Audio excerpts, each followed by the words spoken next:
Okay, well, we are going to start. Welcome to the webinar series Nature-Based Solutions, which is organized by Fundación Torcuato y Tella, Delta Alliance Argentinian Wing, together with Delft University of Technology and the International Forum on Urbanism, IFOU, with the support of the Embassy of the Kingdom of the Netherlands in Buenos Aires. We also count with the participation of the Central Society of Architects and the Professional Council of Architecture and Urbanism. I have already presented myself in the previous sessions. My name is Verónica Zagare. I'm a doctor by Delft University of Technology, and I work within the scope of Fundación Torcuato y Tella, Delta Alliance Argentina, and TUDelft. Today we are having this institutional opening given by Cynthia Goitia. Dr. Cynthia Goitia is Chair of Master in Urban Economics, Chair, Research Center on Urban Policies and Housing, and Professor at School of Government at Torcuato y Tella University. She is also Harvard University visiting scholar at David Rockefeller Center for Latin American Studies. Welcome, Cynthia, if you'd like to give the introduction. Thank you, Veronica. Many thanks for inviting me to make some introductory remarks on this online event on nature-based solutions and their implications on design, planning, governance, and economics. We all know that this event is a follow-up to the very successful seminar on this topic that was held last year at our university in Buenos Aires. And we as an institution are always glad to contribute to Delta Alliance activities in Argentina in conjunction with Fundación Torcuato di Tella and Delft University of Technology. I'm also glad to have the opportunity to speak at the beginning of this third webinar, which is focused on the economic aspects of nature-based solutions and its relationship to circular economies and business models. This is a subject that is strongly related to and covered in our graduate program on urban economics, which I chair at Torcuato di Tella University, as Veronica mentioned. Additionally, the green roof in our university building, which won several prizes, is a wonderful model of nature-based solutions at a very small scale. We all recognize today the importance of this topic. There has been a lot of improvement in understanding the value of this type of all type of nature-based solutions, and this is now enabling a lot of innovation in this domain, currently supporting and scaling nature-based solutions which are key to tackling social, economic, and environmental challenges. However, in my area of expertise, urban and land policies, we are also interested in doing research on the type of schemes that can be applied to finance this type of interventions, such as green infrastructures, by using the value generated in urban areas. And we are doing so because we acknowledge that financing this investment is an additional challenge, particularly for cities in low and middle income countries. However, we think that land value capture, for example, land value capture tools can provide alternative and local finance sources to help in project investments. So in this way, we want to contribute to develop viable business models for our cities. To conclude, I'm very glad, and we at the university are very glad to be supporting this event, which has attracted attendees from around the world. And I stress the need for all of us to ensure that nature-based solutions can achieve all their potential to tackle both the climate and the biodiversity crisis, while also contributing to sustainable development. And I hope that all of you will have a very great experience exchanging rich and inspiring ideas during the whole event today. So thanks. Thank you very much, Cynthia, for being here. It's a pleasure for us. Well, I'm going to explain some things about the webinar today.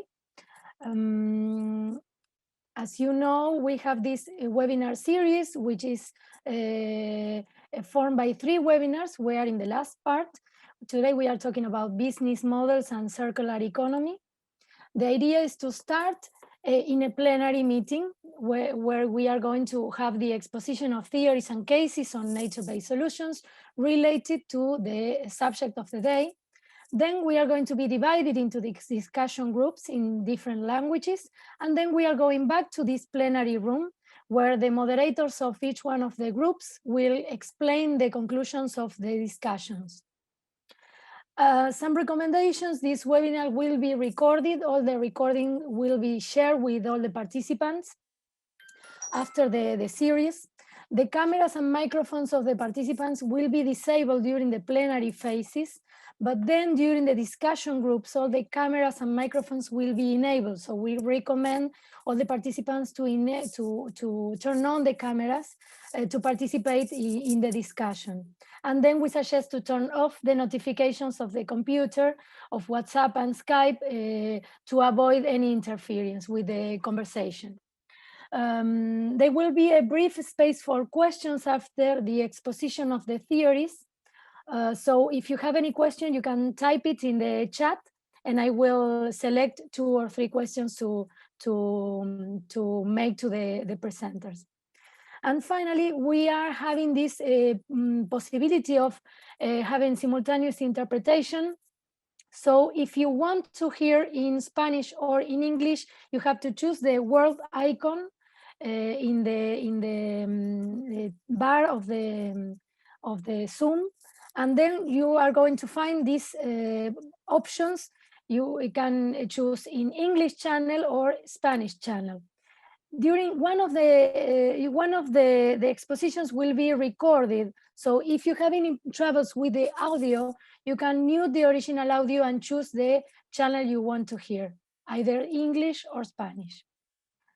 Okay, well, I'm going to present, which is the structure for today. Hernán Carlino is going to have to give an introduction on the subject. And then we have 2 main expositions on theories by Dr. Helen Toxopeyes and by David Álvarez Garcia. And then we are going to have 2 case presentations, one presented by Mónica Altamirano and the other one by Anneluz Nielsen. And then we're going to discuss in the groups. Well, I'm going to, first I'm going to give the introduction to Hernán Carlino. Hernán Carlino is going to talk on behalf of Fundación Torcuato y Tella, coordination agency of Delta Alliance Argentinian Wing.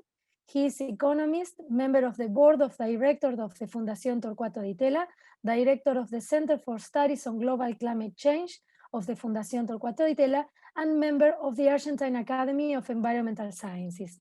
Welcome, Hernán. Buenos días, Verónica. Buenos días a todos los participantes.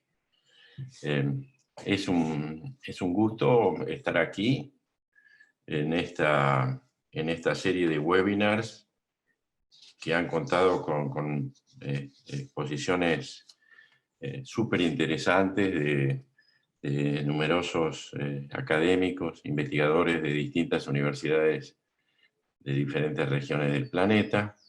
Este es un tema, el de soluciones basadas en la naturaleza, que ha ganado un enorme impulso en el último tiempo.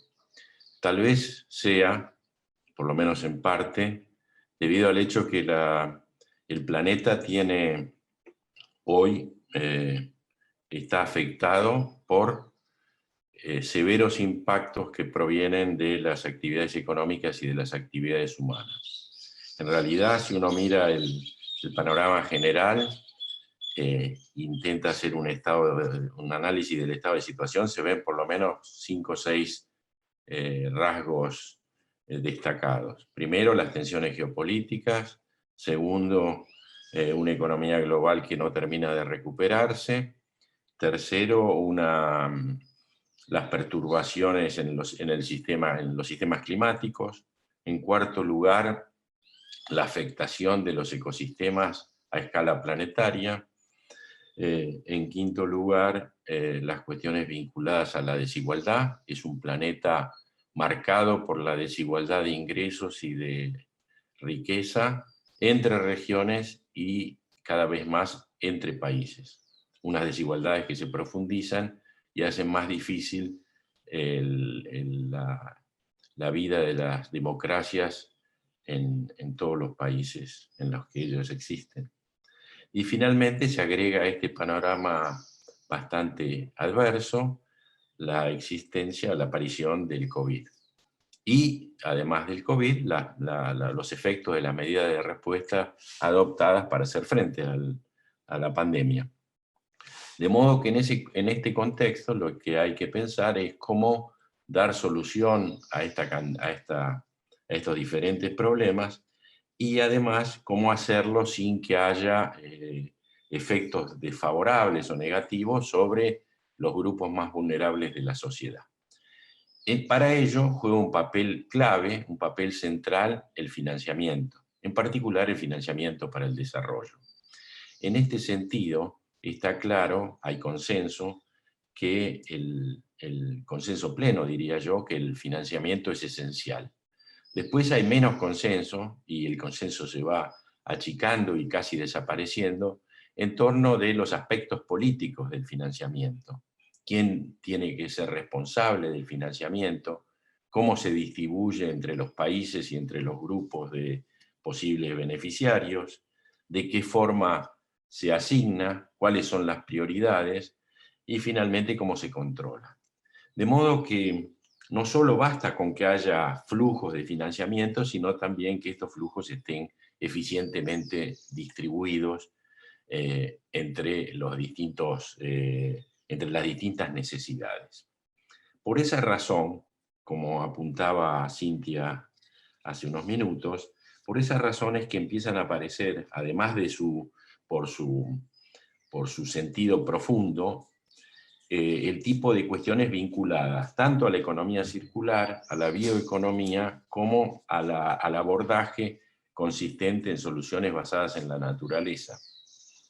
Es que desde hace ya varios años los países desarrollados, que naturalmente tenían el papel de contribuir a facilitar el proceso de desarrollo sostenible en los países menos favorecidos, de ingreso medio y bajo, han empezado a sostener que debido a cuestiones vinculadas a la fiscalidad nacional, al hecho de que los contribuyentes no quieren aportar recursos y pagar impuestos para financiar a los países en desarrollo, empieza a haber cada vez menos aportaciones de los países desarrollados, pese a los compromisos que han adoptado a lo largo de por lo menos las últimas 2 décadas. Así, en el 2002, los países desarrollados se comprometieron a aportar el 0.7 de su Producto Interno Bruto con destino al financiamiento del desarrollo. Con pocas excepciones, los países nórdicos, algún otro país europeo, la mayoría de los países desarrollados no cumplió con esa promesa. Lo mismo ha sucedido con los aportes que estaban previstos para el Fondo Verde del Clima, que se creó en el año 2011 y al que los países desarrollados se habían comprometido a aportar 100.000 millones de dólares, una suma que, sin ser extraordinariamente elevada, nunca fue alcanzada. De modo que en esto la dimensión política juega un papel clave y los países en desarrollo tienen que persistir en su idea de que es preciso discutir en las mesas de negociación internacional cómo hacer para que estos recursos se distribuyan adecuadamente. Por otra parte, uno, mirando las cifras de estos últimos meses, advierte que la asignación de recursos, en el caso de Estados Unidos, unos 3 billones de dólares, para atender los efectos de la pandemia, y en el caso de Europa una suma similar, algo menor pero similar, eso genera una enorme liquidez internacional que no siempre se destina al financiamiento. Entonces, en relación con el financiamiento, primero, el punto central, hay una brecha de financiamiento enorme, en particular para hacer frente a las necesidades sociales básicas en países en desarrollo. Segundo, es muy difícil enfrentar esa brecha si un país o un conjunto de países no está adecuadamente preparado. Es decir, hay que estar preparado para, primero, identificar las posibles fuentes de financiamiento. Segundo, ver cómo acceder a esas fuentes, porque cada una de ellas, cada una de las distintas fuentes tienen distintas exigencias y distintos requerimientos. Tercero, ver cómo administrar eficientemente esos recursos. Y cuarto, ver cómo dar cuenta, es decir, cómo asegurarse que los recursos recibidos se apliquen de la mejor manera posible, cumplan con los objetivos previstos y sean adecuadamente monitoreados.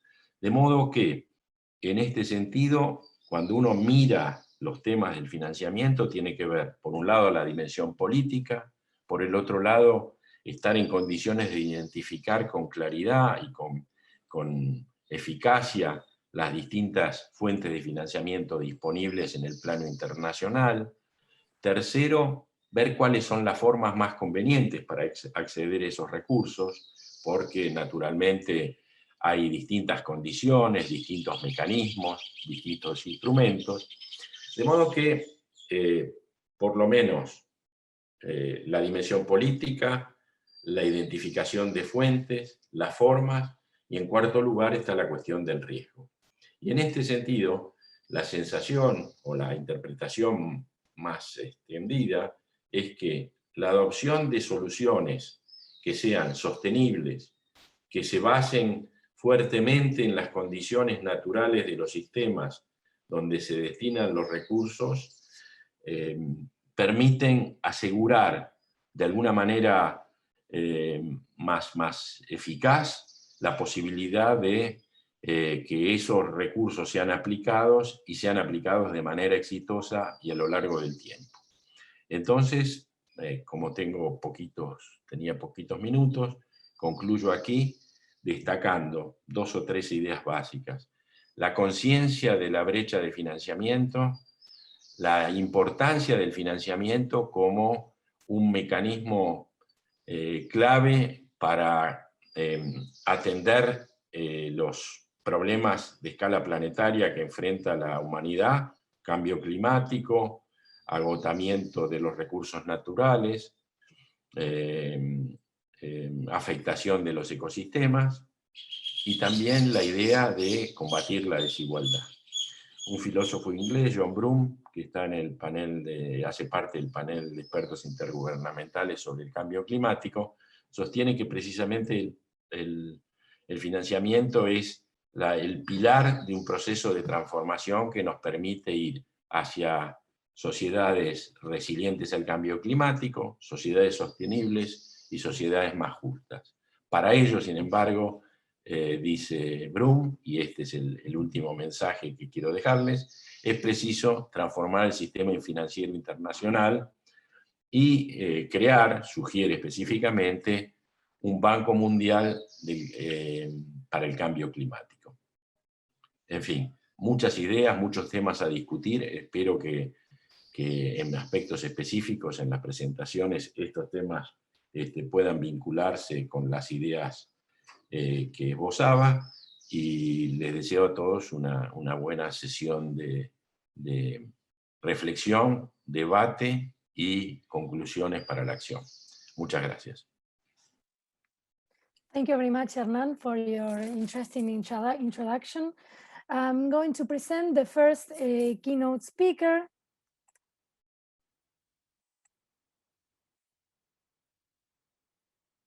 I don't know if you see the presentation. Okay. Yes. Well, I'm going to present the first keynote speaker. She is Dr. Helen Toxopeyes. She is lead researcher in the Horizon 2020 Naturaleza Consortium on finance and business models for urban nature-based solutions. She's a postdoctoral scholar at Utrecht School of Economics and the Sustainable Finance Lab at Utrecht University, the Netherlands. She obtained her PhD on finance for sustainable innovation from Erasmus University Rotterdam and previously worked in the financial sector. So we are going to see the recording presentation.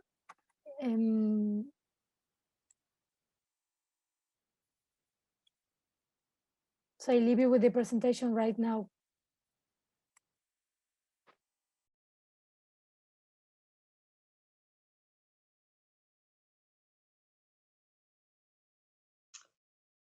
Hi, everyone. My name is Helen Toxopeyes. I'm a lead researcher within the Naturaleza Consortium on finance and business models for urban nature-based solutions. Thanks so much for inviting me to present at this webinar. I'm a researcher at Utrecht University at the School of Economics and part of the Sustainable Finance Lab. And what I'd like to do today is share some of our core findings of the past 4 years, some business models of finance for urban nature. So I'll start with the business model work, and then I will continue with finance for urban nature.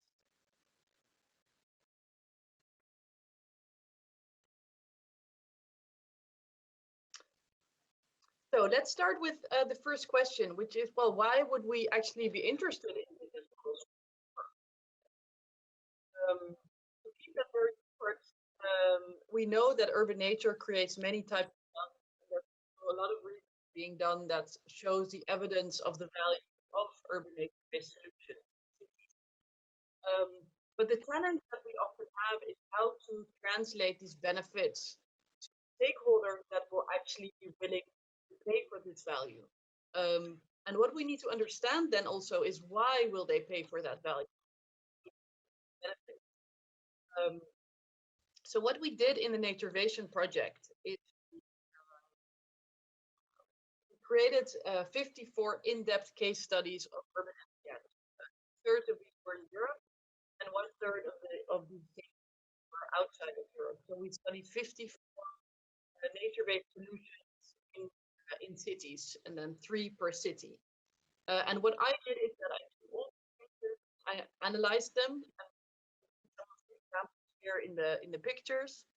And I tried to identify which values were driving their uptake and financing. And I clustered exist for urban NBS. And please note that the cases were chosen to represent a wide range of urban nature. So gardens, parks.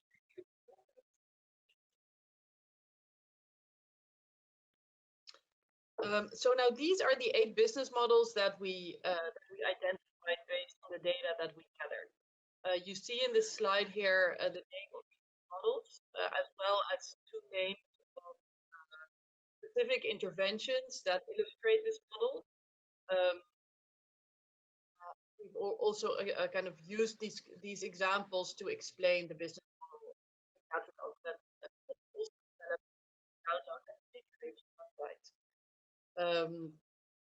so what these cases helped us do is provide a rich insight into how the urban NBS came about, including what value propositions were driving their funding, and also which stakeholders were involved.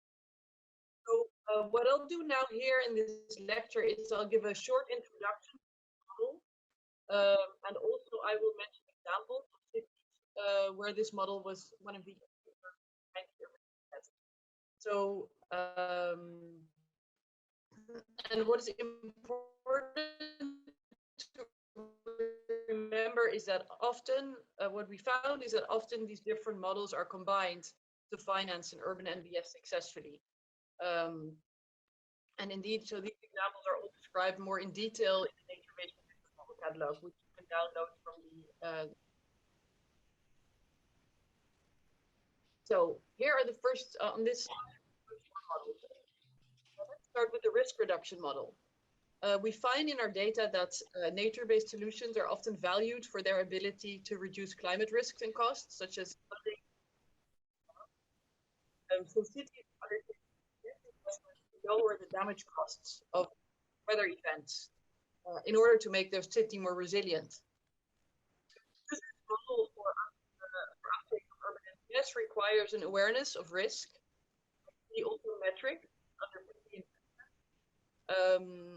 for example, an ability to estimate the reduction in damage costs that can be realized by implementing. This overview. No, porque se escucha de mal, la de inglés, yo le escucho de inglés, pero la traductora también, porque no puede traducir, no se entiende el pica. This is very kind of standard explanation of a business model component overview. So the second model that we identified was a model that was often in relation to real estate. So that's the green density model. See that the cost of creating and maintaining are taken up for parts of large real estate development projects. And therefore, these costs can also be funded as part of a larger real estate business case. Now, this model doesn't happen by itself. So it's not that the real estate sector will make this transition automatically, but we see that to realize its model, there are requirements, sometimes land ownership by clear criteria monitoring to make sure that nature-based solutions are also actually realized.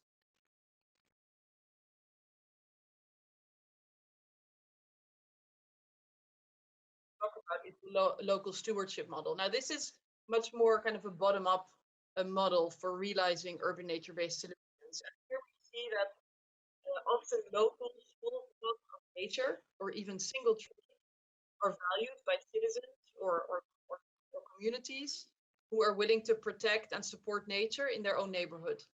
And this model often requires many smaller donations. Sometimes it depends on funding, but on volunteering. But if it's based on donations, it usually requires an online platform that makes donating here. It also helps to increase.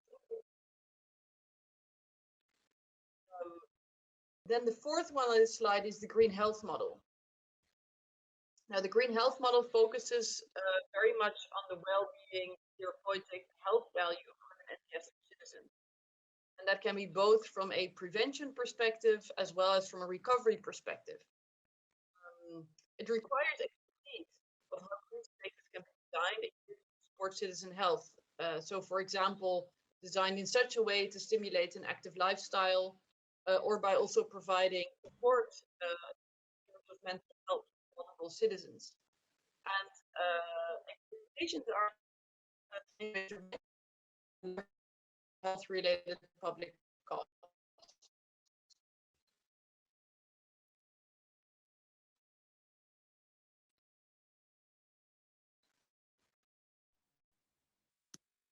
Sorry, sorry to interrupt the video, but we are having some in the chat. The people is saying that they cannot hear the video. So these are the seconds so for. We are going to start again, and so if everyone can hear the video better.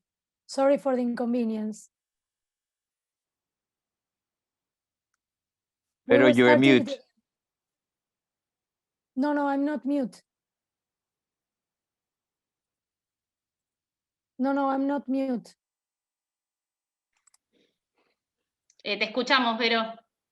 Okay. Well, we are going to start the video again because we are hearing that some people is experiencing some problems with the audio. So we are starting it again. Juan, compartilo, por favor. Yeah, sorry for the inconvenience. Hi, everyone.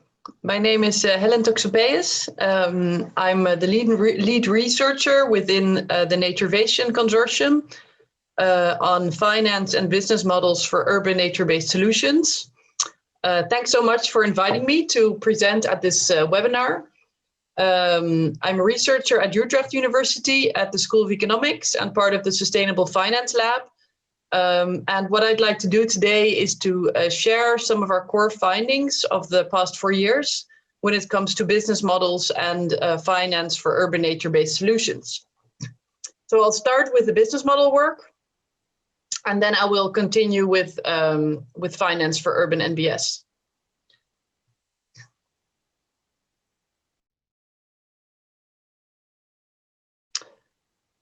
So let's start with the first question, which is, well, why would we actually be interested in business models for urban NBS?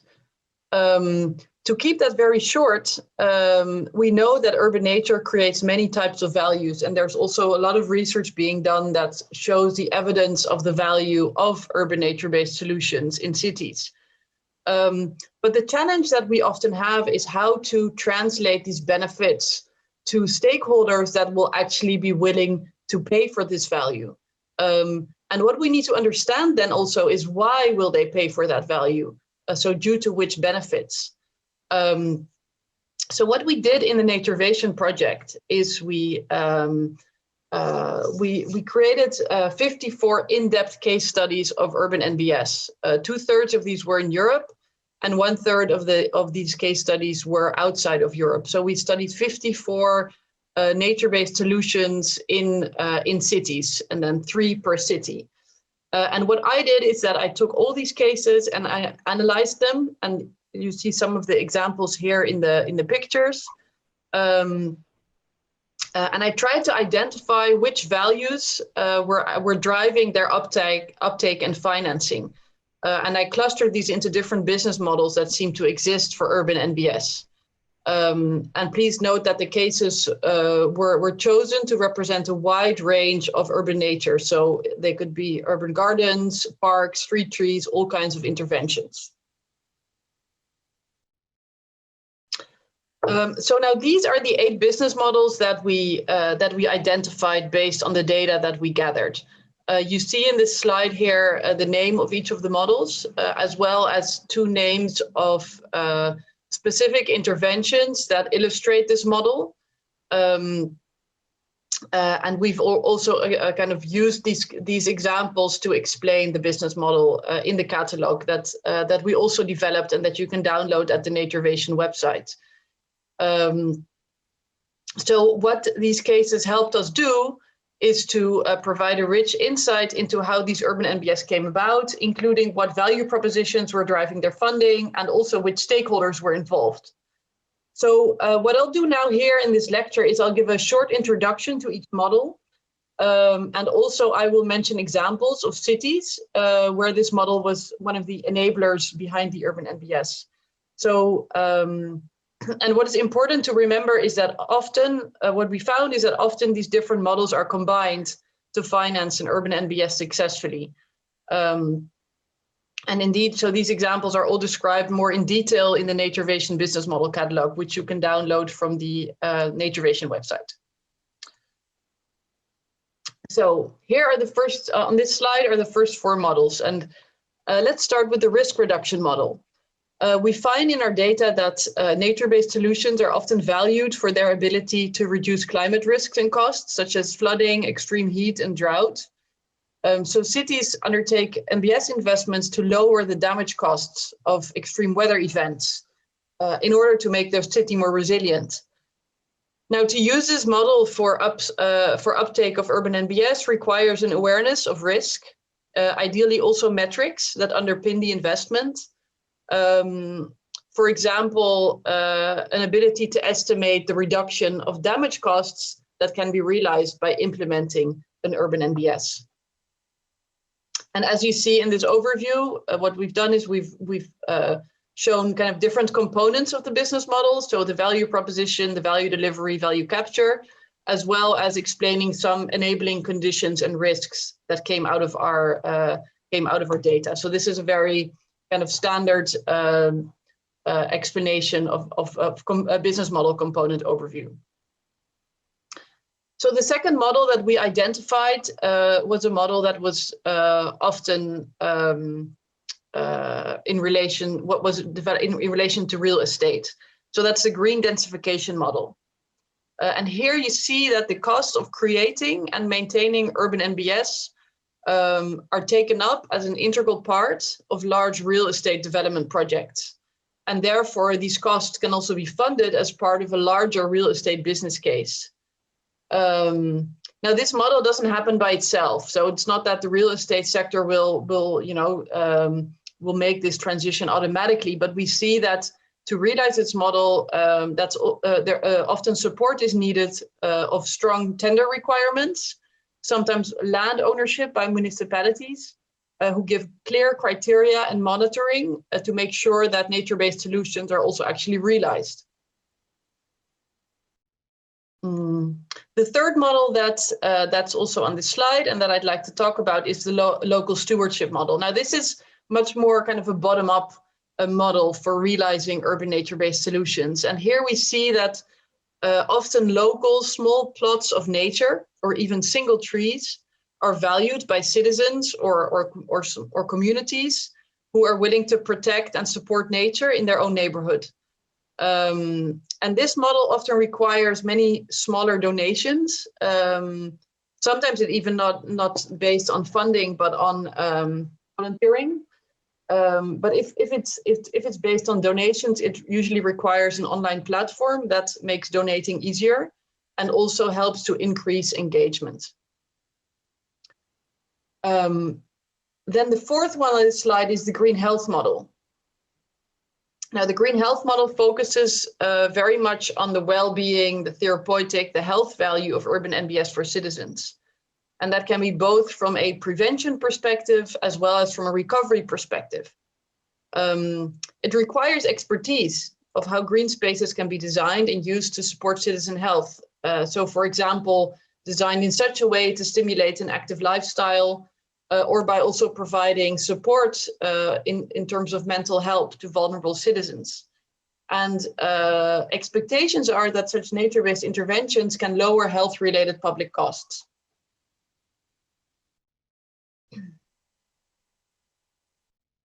Oh, then let me go through to the next slide. 1 second.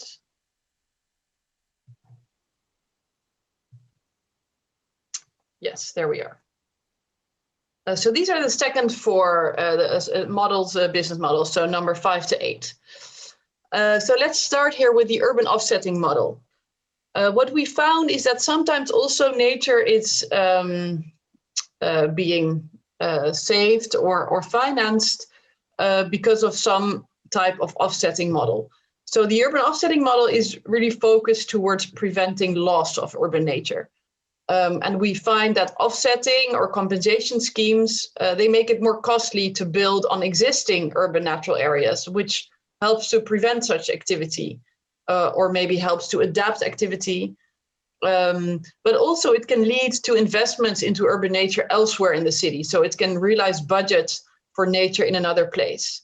So what we see is that sometimes the cost of offsetting biodiversity is derived from large infrastructural real estate budgets or taxation. So basically some of the profits from building are being rerouted to help fund nature elsewhere within the urban area. Now, what this model, while offsetting can happen voluntarily, we also see that this model often requires clear regulation from the local or national government and also a reliable governance structure that allows for monitoring. Then the vacant space model. In a vacant space model, the government steps back and provides space for local initiatives as well as for social entrepreneurship, creativity, often on space that's currently being unused. So these can be plots that are left derelict, for example, after the financial crisis of 2008, which we see happen in Spain, for example, or some parts of the cities are simply just have never been developed, like the Winter River in Winnipeg, which is one of the examples. And we also see cities taking to their roofs because this space is currently still unused, which makes green roofs more attractive. So the low cost of the space actually helps build the business model for nature.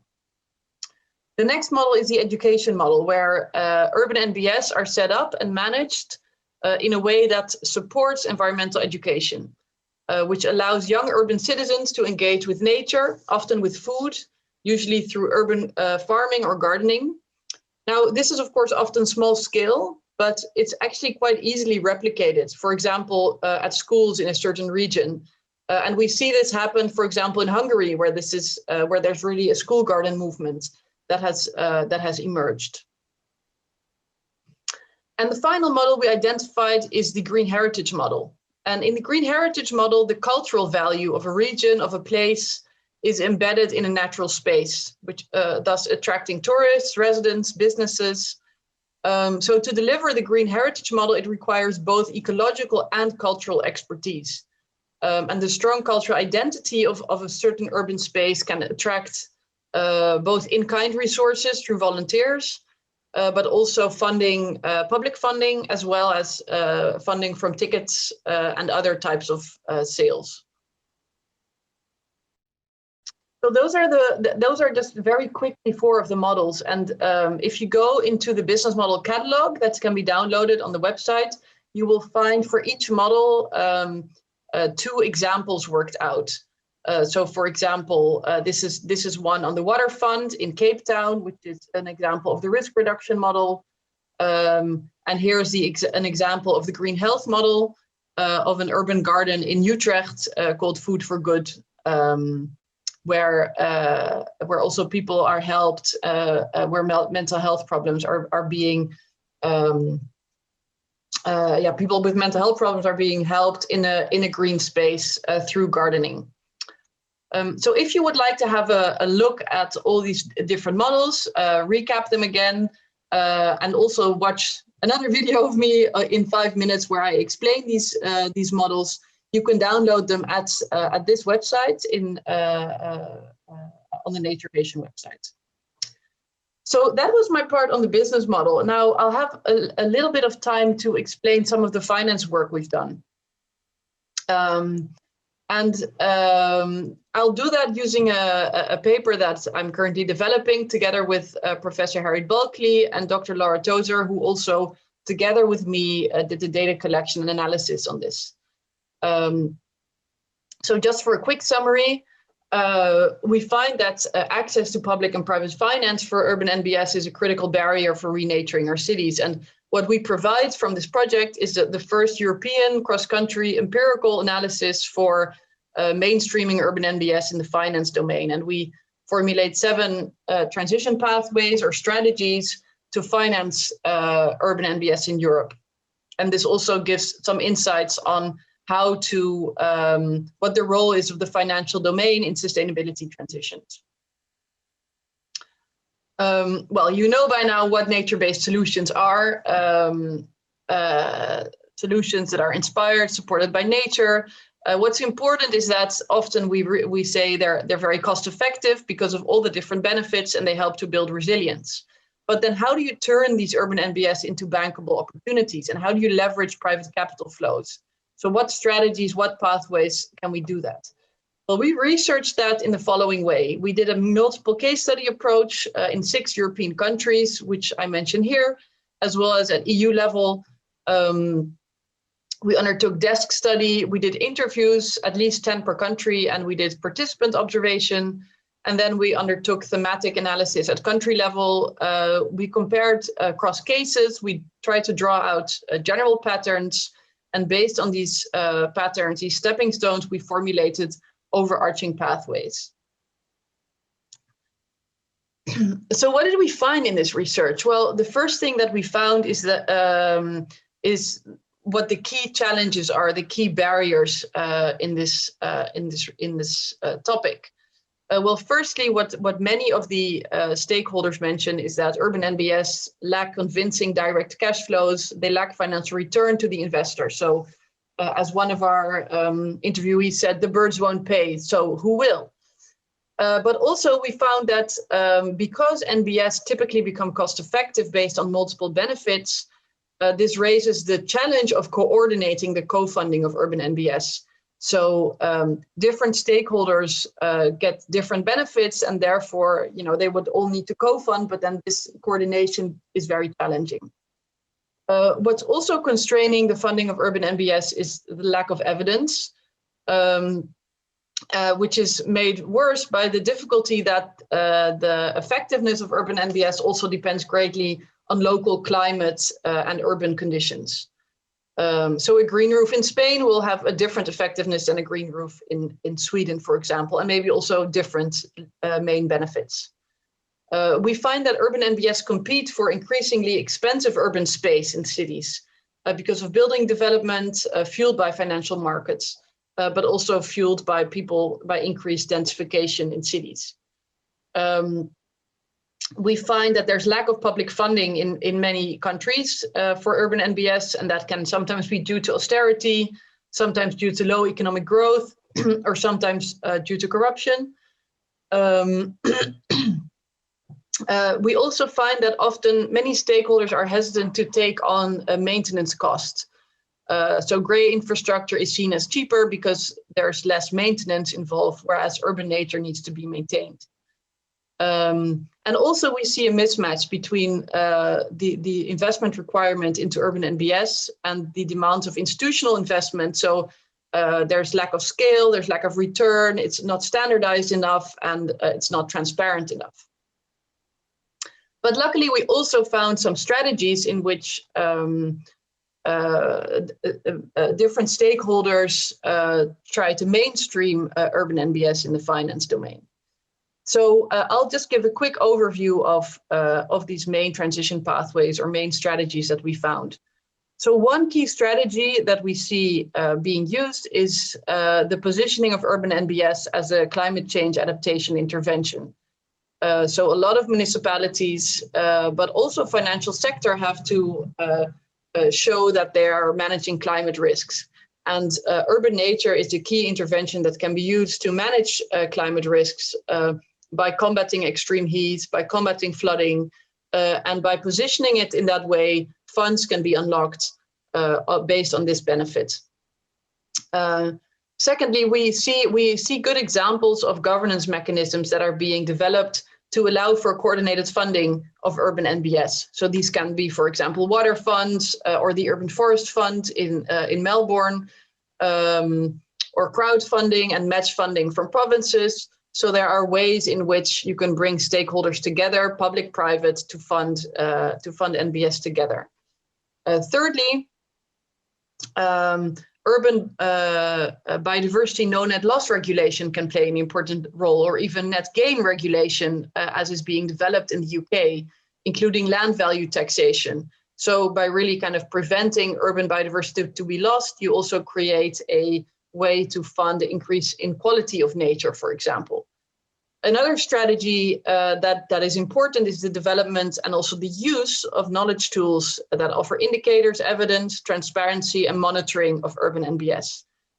In strategy 5, we find that actually the regulators and supervisors in the financial sector can help to promote inclusion of urban NBS into institutional investment portfolios. We see, for example, at EU level, the development of the EU taxonomy, the task force for climate-related financial disclosures, and in between, we also see certification schemes that can be used by investors, which can ask for example, real estate to also hit some green, nature-inclusive criteria. Another pathway is the active engagement of the insurance and the reinsurance sector as perhaps a missing link in upscaling urban NBS. They can play an important role because this sector is very much, it's important for this sector that risks are managed in the urban space. So, and they also have a lot of data on damage costs, and it seems that this can really help drive the risk reduction model for urban NBS. And finally, and this is also a role for municipalities, is that the cost effectiveness of urban NBS investments can be increased by integrating them into all planned infrastructure and real estate projects. So by making both the implementation and the maintenance of urban NBS part of larger projects that are ongoing, the cost can be lowered. So if you are going to renovate a roof, that's the moment to put a green roof on your building. If you're going to renovate the sewage and the street will be opened for this, that's the moment to include street trees and greening on the street, so that you don't have to do that separately to implement urban NBS. Yeah, so that is very quickly the overview of my work. I hope this was useful. I wish you a very good webinar, and if you need more insights, please have a look at the Naturaleza website. And thanks a lot for your interest. Well, this was a very, very interesting presentation on business models. Now I'm going to present the next presentation is going to be held by David Álvarez. He is CEO of EcoAXA Reserva de Biodiversidad. EcoAXA is a Spanish company which emerged with the aim of developing environmental markets and promoting natural capital mainstreaming within organizations and evaluations of ecosystem services. He is involved in many international panels and working groups, including his role as an expert in the UN Stats, UNEP, the informal working group of the new task force of nature-related financial disclosure, and science-based target network developing science-based targets for nature. He is also full member and business leader of the EU Business and Biodiversity Platform Advisory Board, run by the European Commission. David is also leading the Natural Capital Factory, Spanish regional platform of the Natural Capital Coalition, the Natural Capital Summit. He is also running the European office of the Brazilian Institute Life. He is a Horizon 2020 evaluator for ecosystem service and forestry added value projects, and has participated in the development of the Spanish green infrastructure strategy. Welcome, David. If you want to share your screen, please. Thanks.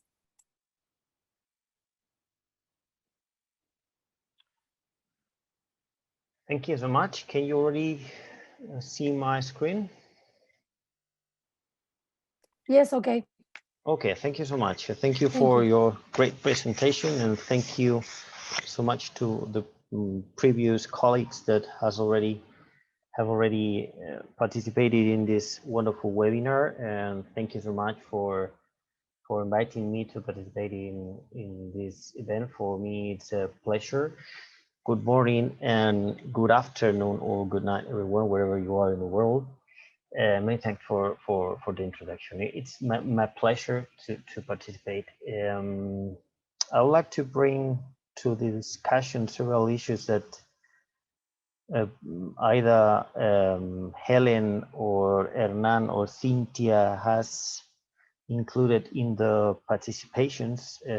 I fully agree with Cynthia regarding the challenges that they mentioned, or how nature-based solutions can face or can address different social challenges, and I will address it during my presentation, as well as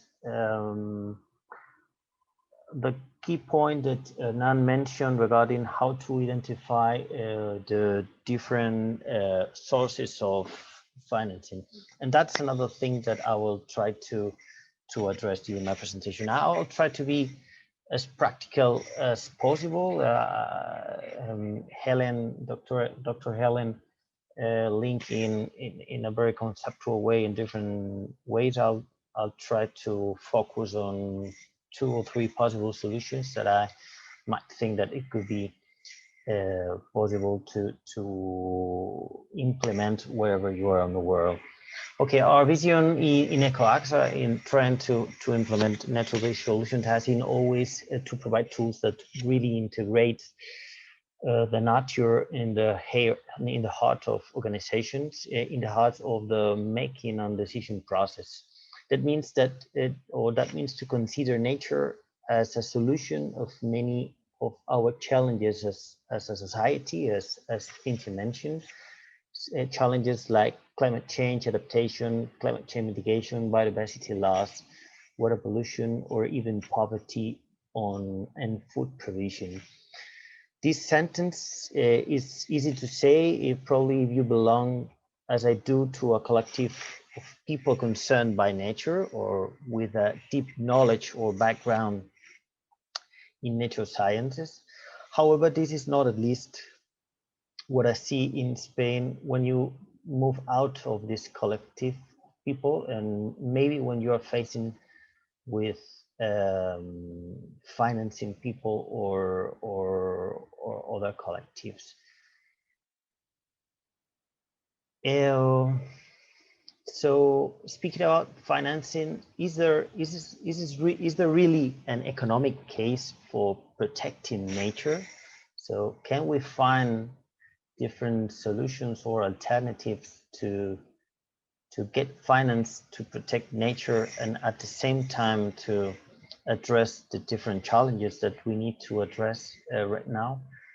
Okay, during the last years, the idea of building an economic case for protecting biodiversity has been gaining traction in interest. This economic case must consider the examination of the many well-known economic and social values of biodiversity, natural capital, and so on, while at the same time recognize that the complexity and interdependencies of nature means that economic valuation will almost be partial and underestimate this value. Biodiversity loss present a serious known and unknown risk to human prosperity, and there are many market failures that are accelerating either the global biodiversity loss and the depletion of natural capital resources and climate change. And so therefore, we still need to develop a huge number of policies and financial tools and instruments and changes to halt this and to reverse this situation. As a result of these and linked to the conservation, the international community has identified that we have a nature or biodiversity financing gap between the current annual capital flows towards global biodiversity conservation and the total amount of funds needed to sustainably manage all natural and maintain ecosystem, all natural capital and maintain the ecosystem's integrity.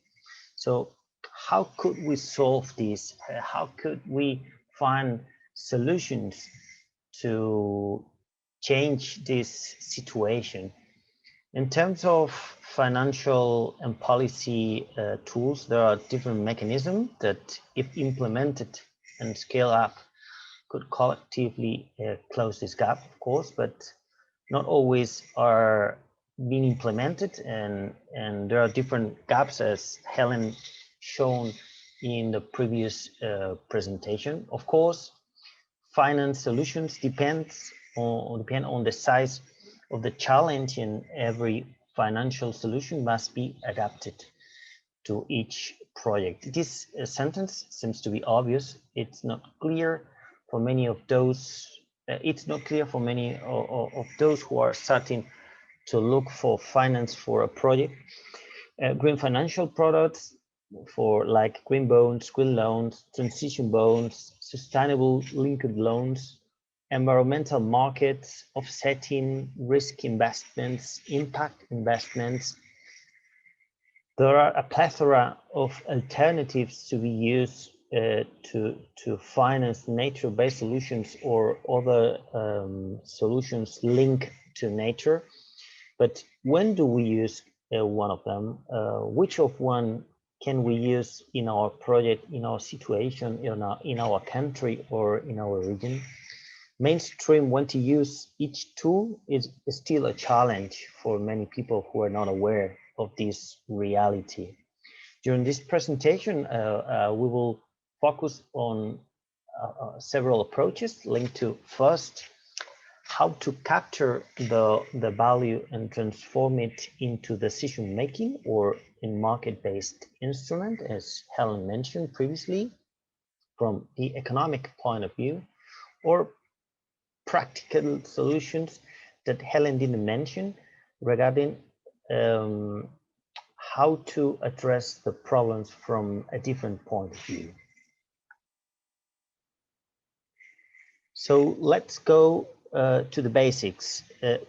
I don't know if all of you are aware of the natural capital approach, or if you have previously heard about it.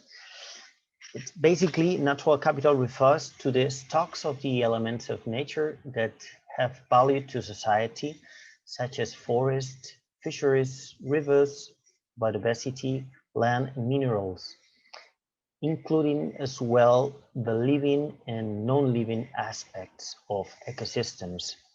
The stocks of natural capital provides flows to environmental or ecosystem services. These services, often in combination with other forms of capital, I mean, human capital, produce capital, and social capital, produce a wide range of benefits. And I will come later on this word, benefits. It's really interesting that, or really important that we take attention on this word. At its simplest, a natural capital approach is basically about thinking of nature as an asset or a set of assets that benefit people. In particular, natural capital approach allows us to provide a common framework to bring together scientific, economic, and social evidence and analysis for whatever. It reduces the risk of the value of the natural environmental to be ignored in decision-making processes as is it right now. It facilitates a more innovative approach and provides a basis for systematic accounting over the time for these flows and benefits that arises from assets, assets and ecosystem services. In this particular topic, for instance, and related to the how this accounting could improve, or how can we deliver new methodologies to include human well-being into the decision-making processes around the world. Not United Nations and also the European Commission are developing several initiatives at different levels, the worldwide, European, and at a national and a company level, which are very much focused with the natural capital accountancy. We have different tools, or there are different tools either at a national level, which is the SIA framework developed by United Nations, which is in the last draft right now. And it can also be adapted to the European ecosystem through the Keep Impact Inca project, and as well the European Commission is developing an accountancy tool for natural capital at a company level in order to link either the impacts and dependencies on nature capital from companies with the natural capital at a national level. So how do we link this natural capital approach with the nature-based solutions? You might have heard about probably the nature-based solutions, and India mentioned in somehow at the beginning of this webinar their actions to protect and sustainably manage and restore natural and or modified ecosystems that address societal challenges, providing at the same time well-being and biodiversity benefits. Benefits, is it familiar to you? So if we start to make the links between these on the previous one, you can see that in the global community, there are it's been creating different initiatives to capture all these benefits in order to be integrated in the financial system.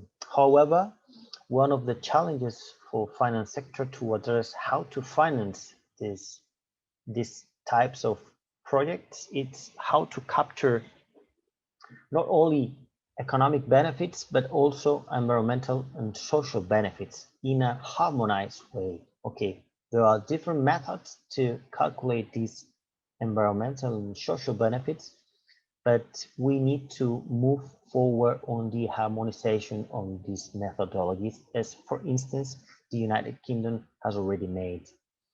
The adoption of standards like the IUCN Global Standards for Nature-Based Solutions, as well as financial blueprints to standardize how to capture this value to finance projects, provides different tools to mainstream funding mechanism to boost nature-based solutions.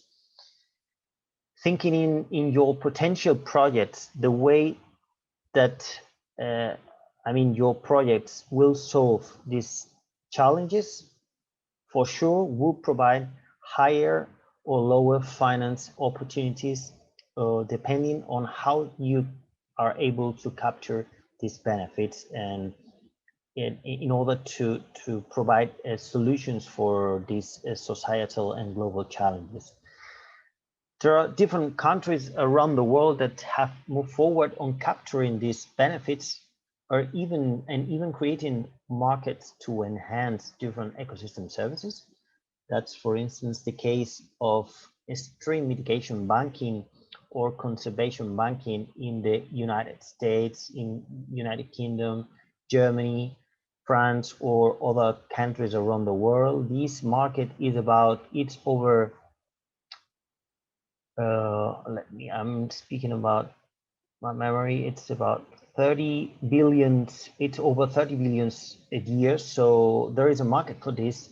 We only need to reproduce or to reply this in other places in the world.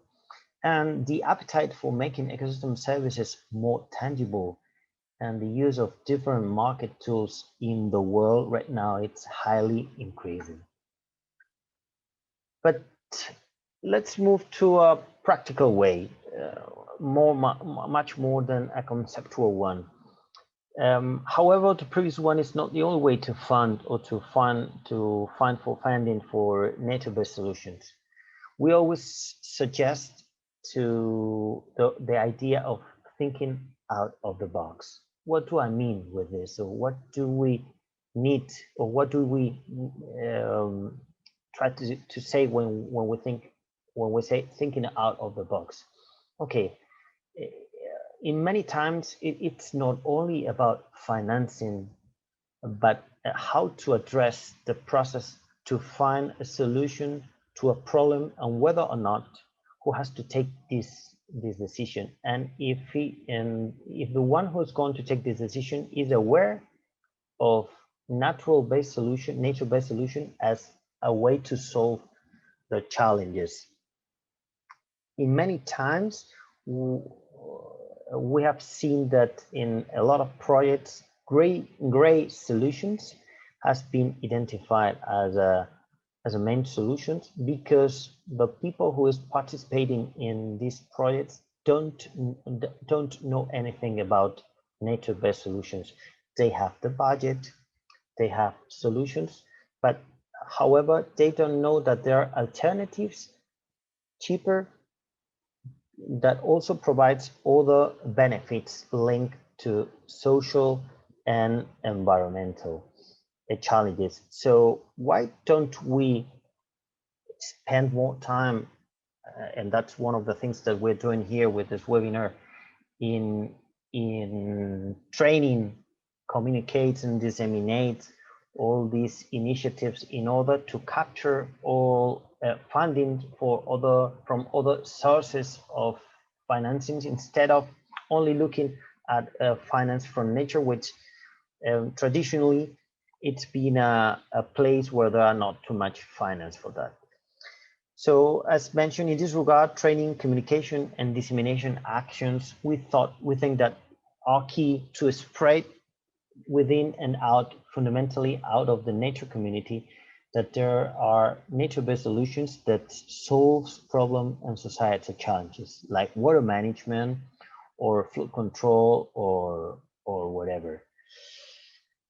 Finally, and to finish my presentation, I would like to explain a case study here in Spain, which is the Plataforma Central Iberum, which is one of the largest industrial zones in the city center of Spain.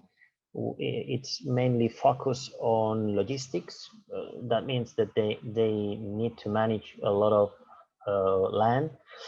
Behind this project, an enthusiastic management team who continuously think out of the box was the key for this development and the success. They adopted nature-based solutions, not only because they think that these were the better solutions, but also because they need to save money, but not only in terms of funding, but also in terms of management costs. I mean, what I mean that is that when you plan a project, you need to think not only in how much do you need to invest when you're going to build your project, but also how much money are you going to need in the later management phase. For instance, this project, the cost for water sewage management was reduced up to 8%, and the total expenditures, comparing from the total expenditures from a business as usual solution. You might ask yourself, is this solution taken by their unique characteristics of this site, or could this be implemented wherever in the world? Absolutely, yes, you can implement it wherever. Climate and nature conditions of the site here in Spain, in one of the most arid areas in the city center, probably wouldn't suggest to use this, but just a piece of common sense and a bit of thinking out of the box, let them make different projects, not only including nature-based solutions, but also improving biodiversity, climate change adaptation, and other societal uses for this. I hope I've clarified a little bit more about how to use finance mechanisms, and thank you so much again for inviting me for this presentation. It's been a pleasure, and I can continue in the rest of the webinar. So thank you so much for being to let us participate in that. Okay, well, thank you very much, David, for your excellent presentation. It was very clear, and you also presented the case, so it's very clear the idea that you're trying to explain. I'm going now to we are starting with the presentation of cases. I'm going to introduce you to Mónica Altamirano. She's a PhD. She's a public-private partnership specialist at Deltares and lead of Peru Valuing Water Journey, which strives for systemic change towards the sustainable use of water, committed to making water security financially viable for developing countries, applying economics of infrastructure and system engineering to analyze the institutional framework for infrastructure finance and facilitate complex multi-party financing. With 16 years of experience, she had advised governments on how to catalyze private sector investment in water infrastructure and climate adaptation in Asia, Latin America, and Europe. She has a PhD on economics of infrastructures and master in system engineering and policy analysis from TUDelft. Before joining Deltares, she worked as scientific researcher at TUDelft and as technical assistant of the Nicaraguan Minister of Education. Member of the World Economic Forum Cities, Infrastructure and Urban Services Community, the UNESE team of specialists of PPP and the OECD Roundtable on financing water. Well, we are welcome. You are welcome, Monica, if you like to share your screen. Yes, thank you. Wait a minute. I'm going to take the virtual background down.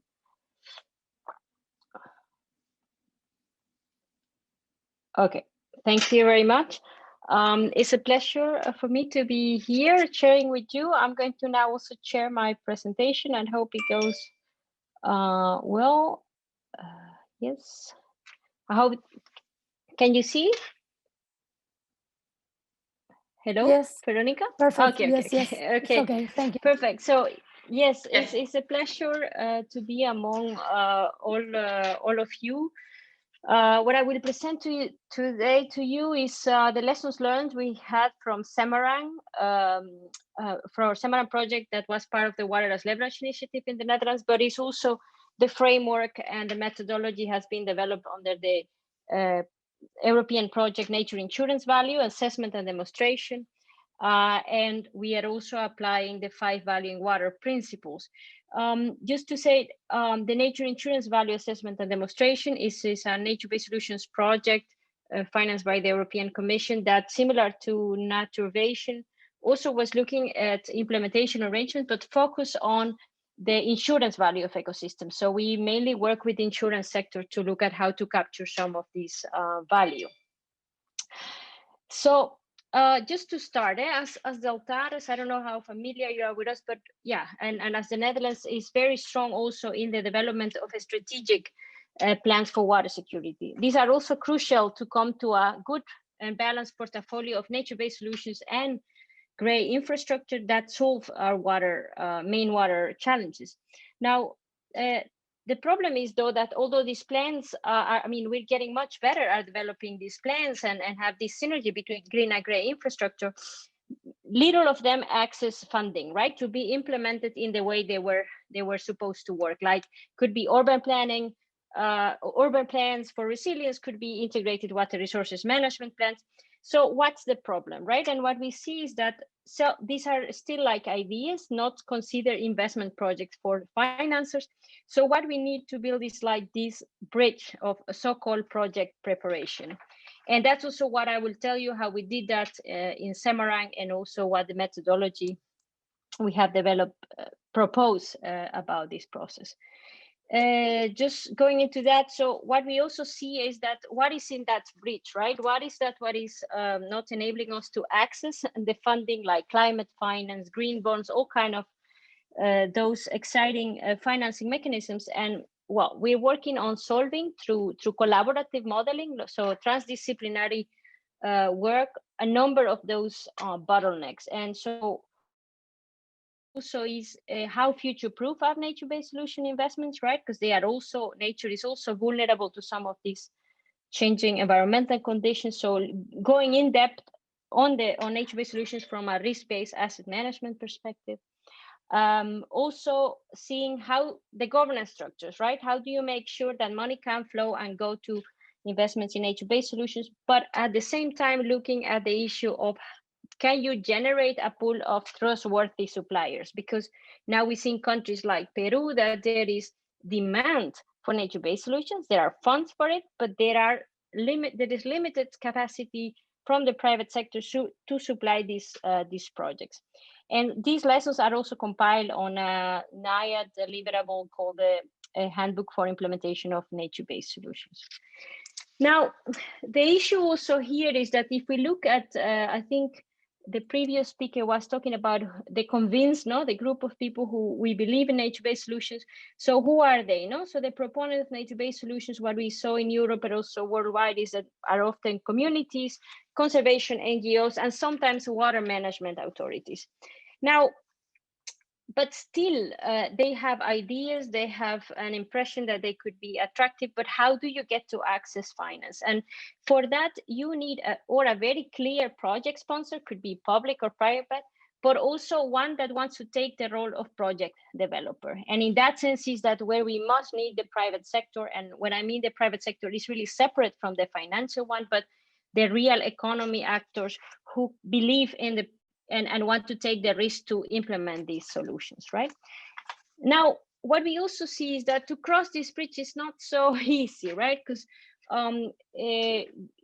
these nature-based solutions, I mean, most of the public procurement and project delivery and finance processes are thought from a gray infrastructure perspective.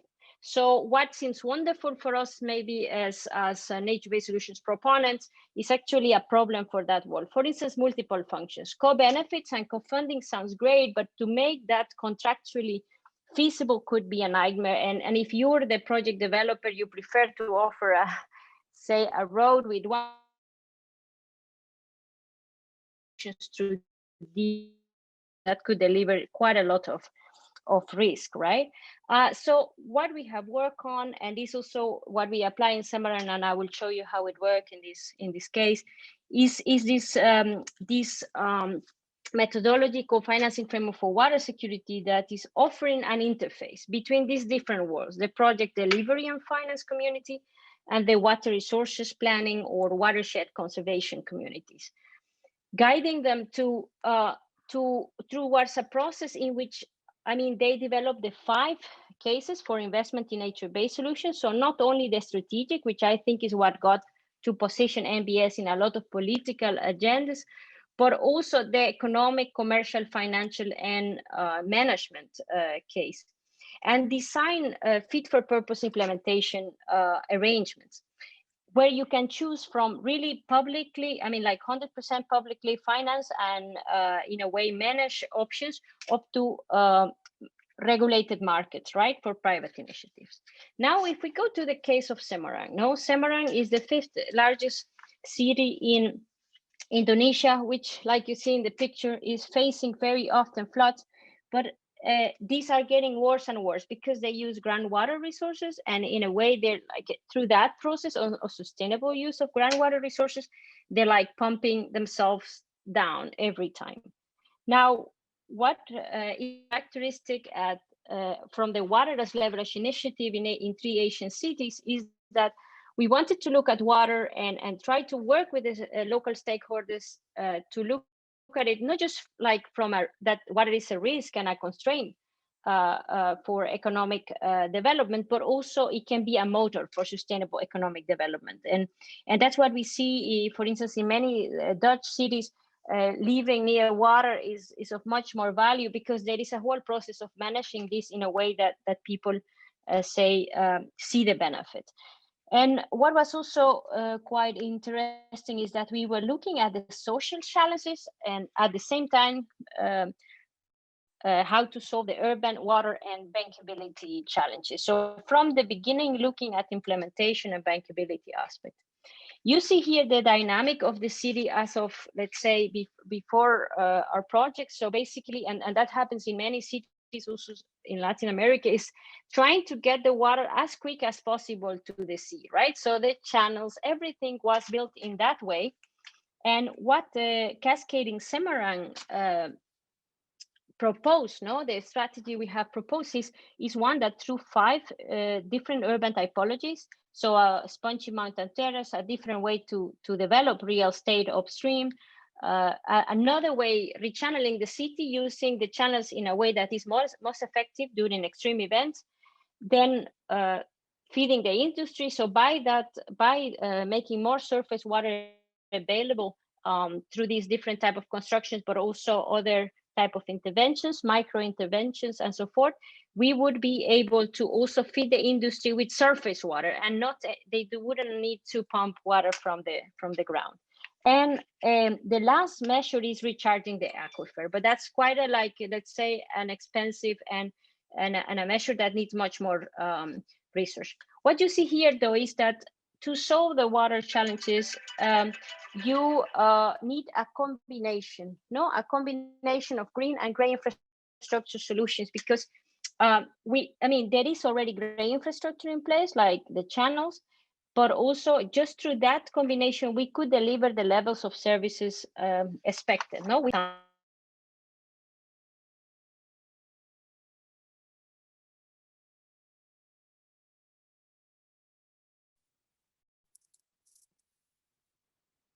Monica, sorry, we can't hear you. Oh my God, no, it's Veronica. okay. Yes, Okay. no. No, Okay, but it's only a minute. okay. Only a minute. Ah, okay, No, okay. no. Sorry, I don't know how that happened. Okay. Yes. Yes. Okay. So yeah, nature-based solutions. The process of planning them, right? Because you need to align so many different interests that they require a very inclusive process, more intensive process of stakeholder participation than other traditional infrastructures. And while this is expensive in the one hand, at the same time it makes these projects much more of better quality, right? And will be projects that will have much lower environmental, social, and governance risk, which is something that is quite in demand from the financial world point of view. So what was we proposed therefore for this strategy that I just show you an implementation strategy for these 5 urban typologies. And I would say that maybe around 70% of the impact that you can achieve through a strategy, it is in how you implement it, right? So what we did is that through these typologies, we wanted to send in motion like a win-win effect between climate, water, and economic development goals. But also in the way we were proposing was investing quite a lot of time also in developing an enabling environment for private sector participation, and at the same time working in fit for purpose implementation arrangement that would work within the current environment, within the current regulation and legal environment.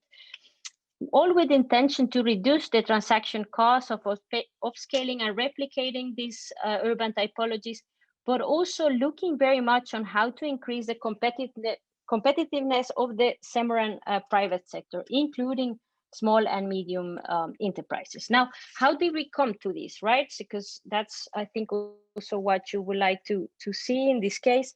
So I would tell you, our lessons learned from here is to develop a transformative investment program that includes nature-based solutions, but also to make the full investment case for nature-based solutions is like you need 2 phases, right?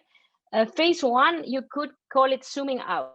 So you have to place nature-based solutions in a bigger economic narrative and look at the strategic fit of nature-based solutions and hybrid strategies for the wider economic and could be in this case city goals. So if you see to the left, we first map the current dynamics, and this is a very simplified version, but you can see how water is managed with a preference for groundwater is driving a process of more land subsidence and more frequency of floods. Now, the urbanization cycle is also not advancing in the best way, and altogether they have a very strong impact on the financial and the tax base of the city. So it's as if you have 3 vicious cycles getting the problem just worse, right? And what we were looking at was how with nature-based solutions and a hybrid strategy, we could change these vicious cycles into like virtuous cycles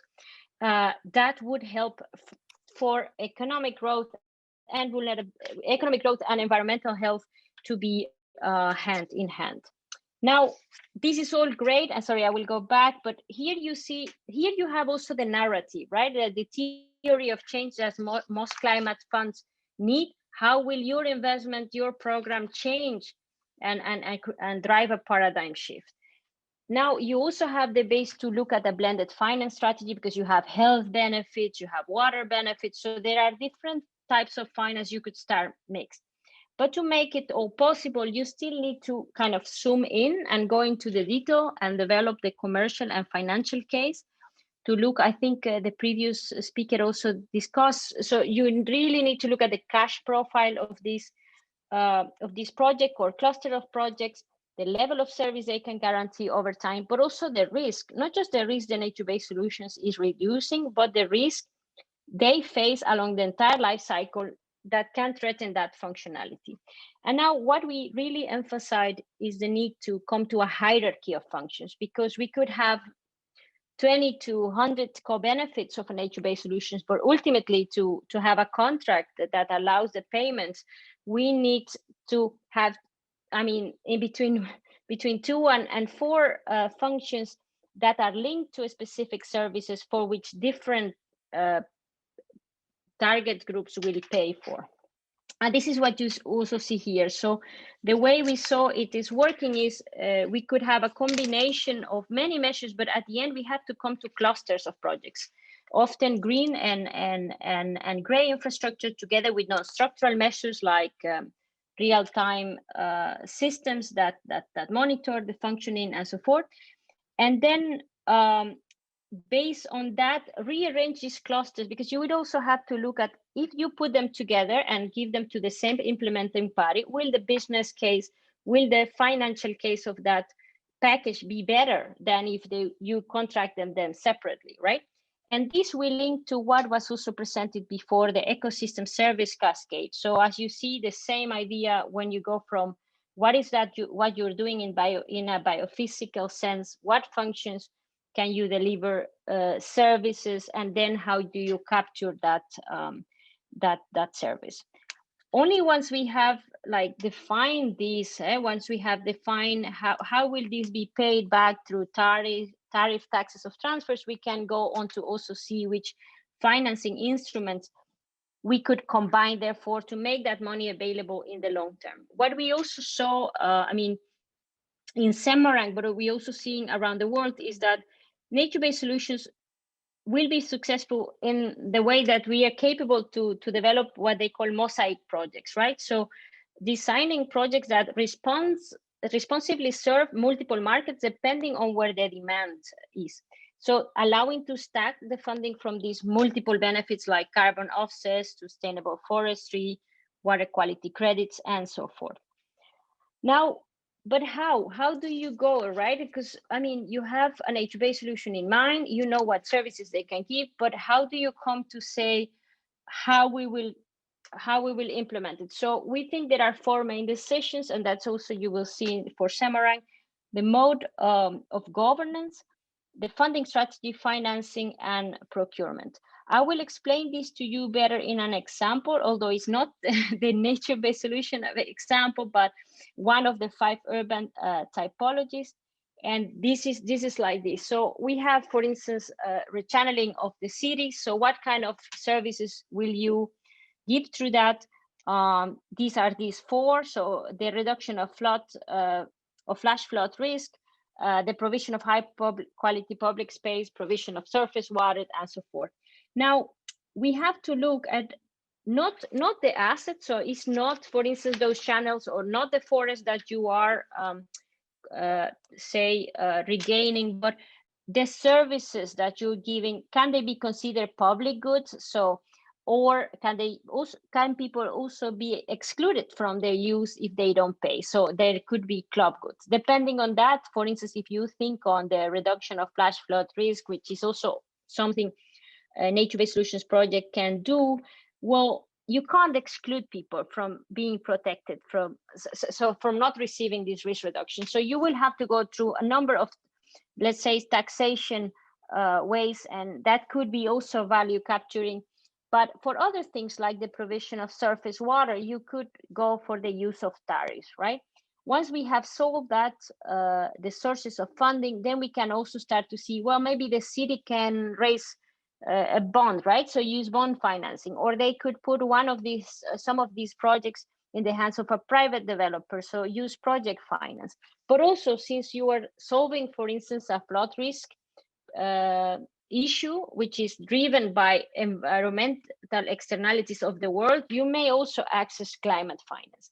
And only then also you still need to decide what will be the role of the private sector in this, right? Do you do it with your own people from the city, or do you put it in hands of the private sector in separate packages, or like a large project? And there are reasons to do it one or the other way, depending on your previous experience. So what we came for is like this really very simple kind of typology of ways, and these are for nature-based solutions for water security, so at watershed level. So it's quite different in a way from the urban nature-based solutions. So you have a public procurement process, or you have a privately driven water stewardship investments, which we also see happening a lot in Latin America, or you have investment fund or collective investment schemes like the water funds. And like you could also have really environmental markets like the mitigation market that you have in USA, where let's say the one who need those credits can pay for them, and those can be realized somewhere else. Now, going back to Semarang, we see here, this was for the 5 urban typologies, the main services they could give. And depending on that, and of course, there were a lot of co-benefits associated to that, but we had to negotiate with all the local stakeholders, what are the preferences and what are the services that could pay for that, for those investments. And then also calculate the costs, right? At 3 different levels, the location, because they were like pilot locations, small neighborhood, for instance, for a spongy mountain type of real estate development. Then when you would implement it at scale in a maybe 15 years period, but also for the complete strategy. So depending also on those main services, we went here to develop a blended finance strategy, but also like fit for purpose implementation arrangements. So if you see, it's very different, right? The model for financing that we could use for like micro interventions, which is like people having access to surface water for aquaponics or all kind of things. So water that you will have to use subsidies for this because they were very poor households. You can also use microfinance eventually, right? But it's very different from say another type of real estate development like Spongy Mountain, where you know that is the private sector, the one who already does this process of real estate development. So in that sense, we would have the private sector as the project developer. We would have them participating in a project to try this new technique and offer them some guarantees for performance risk, because this is an innovation, but also technical assistance grants for them Monica, to come. No, yes. I just want to say we are running out of time. I don't know if you can. I'm finishing. Thank you. Yes. So and then like I was saying before, you also need to have a whole phasing of the investment program, right? So, and this is often maybe like a 15 years process, because I think we have to stop making like just pilot projects who do not give us the resilience dividends that you need. So like you see here, you would start with a number of projects that use more concessional finance, and then in time, the risk perception of the private sector will be reduced, and you can really have a working market with no need for subsidies. So that's thank you very much. Thank you very much, Monica. Sorry for letting you know about the time. No, it's perfect. Presentation. Sorry. Well, thank you very much. It was a very interesting presentation. Now I'm going to present Anneluz Nielsen. She is a founding director of urban design firm De Facto and Urbanism Rotterdam, the Netherlands. De Facto specialized in urban research and design in the domain of water and flood risk management. She worked on several complex, large-scale urban design and flood risk management assignments, such as the Dutch Delta Program, the Bangladesh and Mekong Delta Plan, and several regional and local scale adaptation strategies, amongst with the barrier design for Houston, the Water as Leverage for Resilient Cities Asia, project for Khulna, Bangladesh, and the Amsterdam, as well as the Rotterdam Climate Adaptation Strategy. She currently works on the Netherlands Sea Level Rise Strategy and Nature-Based Solution Strategy for Kigali.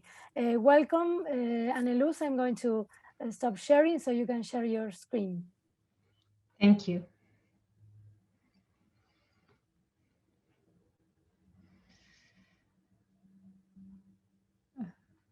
Do that on full screen, so I hope you can see it well.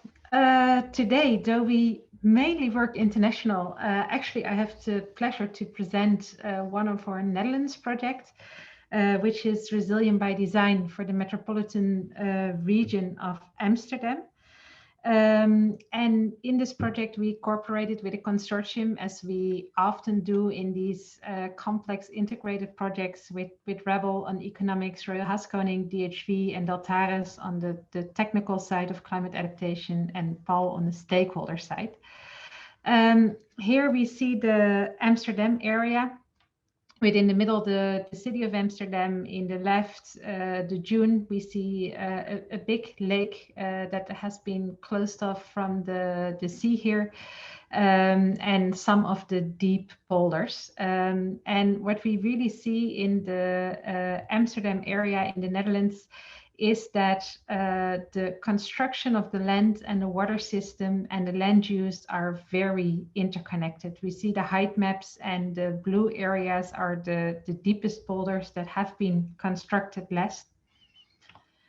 Here we look at nature-based solutions in a strategy for climate adaptation. And what we see on the long term is that different climate aspects can have impact on the area, among which sea level rise. There are actually some new insights on potential quite severe sea level rise, on increasing heat, rainfall, drought, and subsidence. And what we see is that these climate impacts either impact the land use directly or through the water system. And since the water system and the land use are very much related, we see this strong kind of double impact here. And when we look at the Netherlands water management system, we see, as many people know, that it starts quite technical. So there are a lot of technical aspects of dealing with flood risk, for instance, through levees, water availability by bringing water to locations where it's needed in times of drought, and draining water when it's needed in times of rain periods. And the water quality is also being improved with technical measures such as filters. And what we see now in general is that this system is coming to its limits, or expected to at least have some thresholds in the future, where this system of keep bringing the water when needed and just draining it when there's a surplus will ask for such a big extension of the system due to climate change, but also due to the more and more refined requests from the land use, that we see more and more in strategies, that it's also good to look at an increase of robustness and changes in land use to really create a more sustainable system that is also more robust and adaptive. And that is why even in the Netherlands now we see some nature-based solutions appearing in different areas.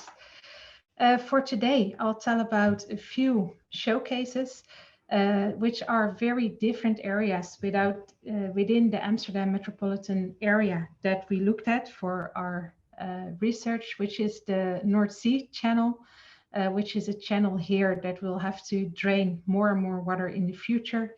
We look at the dunes, we look one of the urban parks, the Amsterdam forest, one of the forest hills in the east of the area, and one of the deeper polders that is quite recently established, which is called the Flevo polder.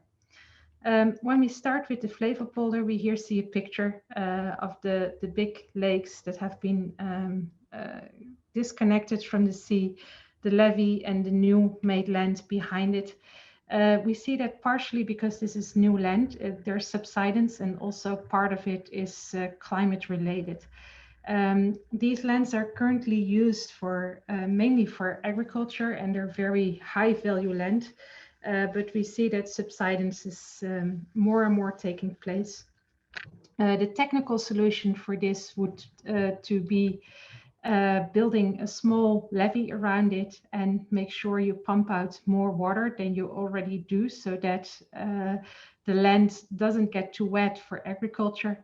In this project, we propose to have a more reactive approach and slowly in time take every plot that isn't dry enough anymore to be very productive, because the agriculture here is very large scale and very efficient, but has also large, small margins. To slowly in time transform the areas first into different types of crops that can actually deal with the weather environment, and eventually, when it really gets wet, into a natural area. And this way, in time, you don't have to give up land on forehand, but you can grow with the climate change and slowly transfer several aspects into natural areas. And one of the big benefits of that is this is a plan that is constructed following the land subsidence pattern, is that you can really create this important ecological barrier also between two existing natural areas that are already there. This deep polder also has a flood risk. This is maybe less of a nature-based solution, but definitely an adaptive one, since the flood risk in that area where their subsidence is so high and we're creating this natural park, we added floating furniture for the recreational area, so that in case of a flood, which has a very low probability but a very high impact, these can function as shelters within these natural areas for people recreating there. If we look at the Amsterdam forest, this is a very large park in the middle of Amsterdam. We see that actually it has an enormous capital, because there are a lot of monumental trees there. There are over 150,000 trees. Some of the monumental trees have a very big value of tens of thousands of euros. And we actually see that some of the trees are currently just falling down because the park is not really suited for having different water levels. And we also see that this park that is so important as a recreational area, especially during the hot days within the city, the water quality is actually degrading due to the heat, and a lot of algae are coming. So for this park that actually already has this long routing that water can take, but currently it can also go out in and out quite fast. We redesigned the park to give it a lot of additional options for filtering water by creating a longer way that the water travels through the park, mostly in the light area, so a bit away from the trees. We can reduce the ground level a bit, really let this water in, make it go a long way through, so that the water can be filtered. And what we then saw in relation to climate change is, even if we can adapt the existing forest and make it more climate robust, in the future, the pressure on this forest will increase so much that the park will be too small to keep both its ecological purpose as its recreational purpose.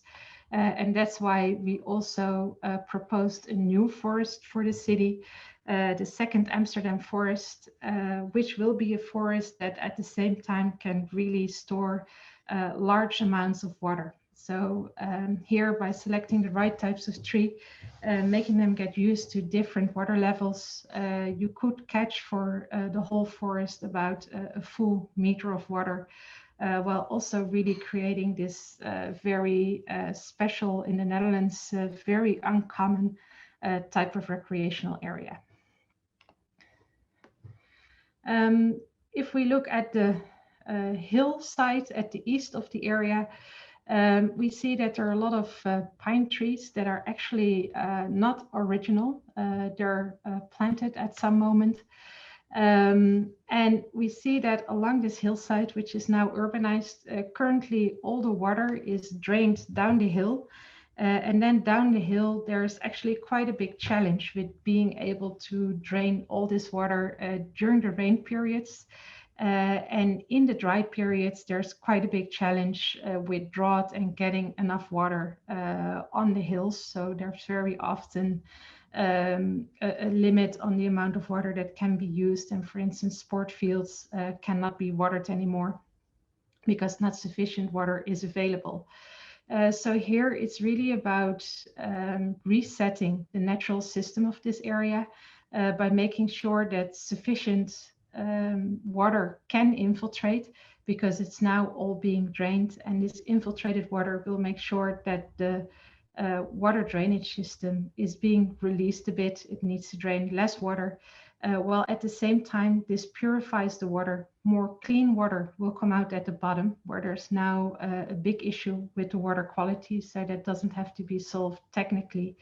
But yeah, for free, the clean water will come out, and this will also be drought mitigation. And to do that, we developed a toolbox on how to, with different developments in different areas, make sure that there can be a slow transition, so that with every new development, the area recovers slightly, can infiltrate more, gets more green, but also, for instance, we want to slowly replace the existing pine trees that use quite a lot of water for the loaf trees that would be more suited to the water condition of this area. If we look at the dune area, this is the polder just behind the dunes. We see something interesting, because normally we're talking about the threats of climate change, but in this area we actually see a potential with climate change, because more seepage water will be coming from the ground with climate change, which partly has to do with the pressure of the sea level rise aside it. And this is very high quality green water. So actually in this area, we see the opportunity to disconnect the water system, to not bring in the already polluted water that is coming out of the agriculture area next to it, and to really make an independent area, whereby at this moment selecting a different type of nature. They're gonna develop a lot of nature for this area, and to select a type that can actually grow when it will in the future receive more water, instead of having to be served with bringing additional water in or draining it out. We can create that future match between the type of nature and the water availability, and prevent future damage or additional costs. And that can be done along quite a big part of the dunes. And what was actually interesting about this, we heard it in the previous presentation, that the costs are very important, is that the nitrogen discussion in the Netherlands is running up quite high. There's a stop on a lot of building projects because there's too much nitrogen coming into the system. And the interesting thing is that this is actually this area that is very vulnerable for that. And by improving the nature quality here, it can release some of the bans that are currently on the building. So from the business case side, that gets quite interesting. The last example we looked at is the North Sea channel. This is one of the main channels going from Amsterdam to the sea, bringing out the water, or at some moments making sure there's sufficient water.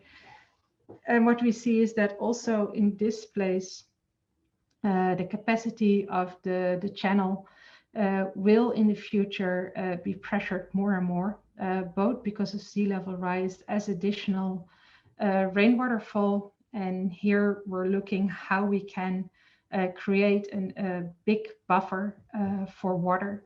And we're doing that by looking at the old waterways that were in this area and making it into an integrated feature for storing water, but also for recreation and ecology.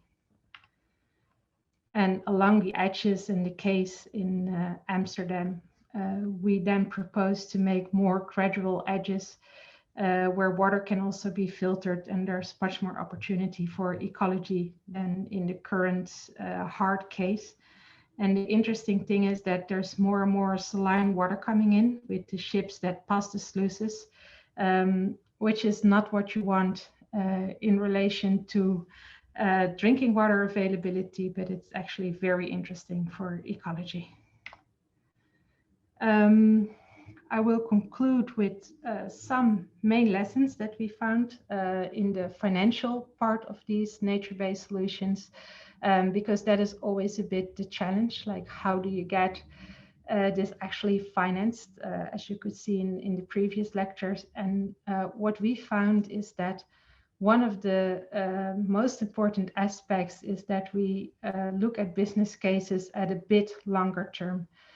So what we very often see is that if there's a threshold in the system, the costs are, for instance, around 2070.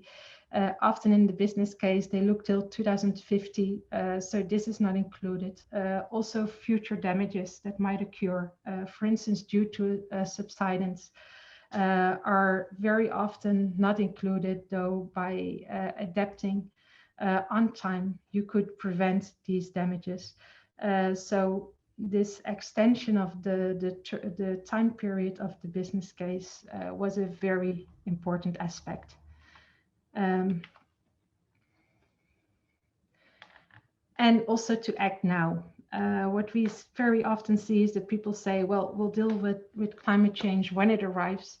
Though, for instance, making a whole forest robuster and slowly in time transforming the types of trees will really take a lot of time. So it's good to have a timely start and to make sure you prevent lock-ins. So with the Amsterdam forest, now a big investment would be needed to make sure the water quality really improves because the system improves.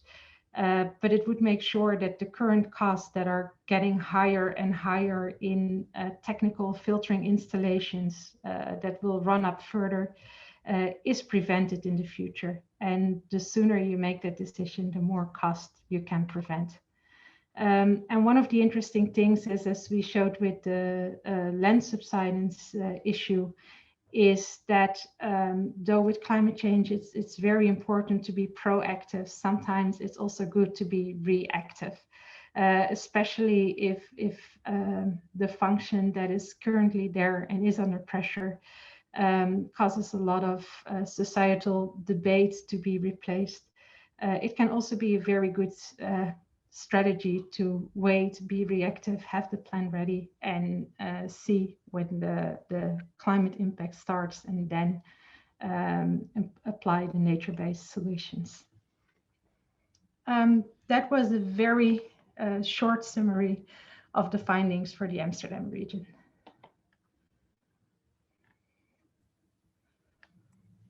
Okay, thank you. Thank you, Anneluz, for your great presentation. I'm finally going to invite you now. We have finished with the presentations on theories and also on cases. So we are going to the discussion rooms. I want to especially thank all the moderators that are participating to lead the groups. So we are going to be divided into groups in Spanish and English, and then we are going to meet again here to discuss about the conclusions. Thank you. We have 15 minutes to discuss in the groups.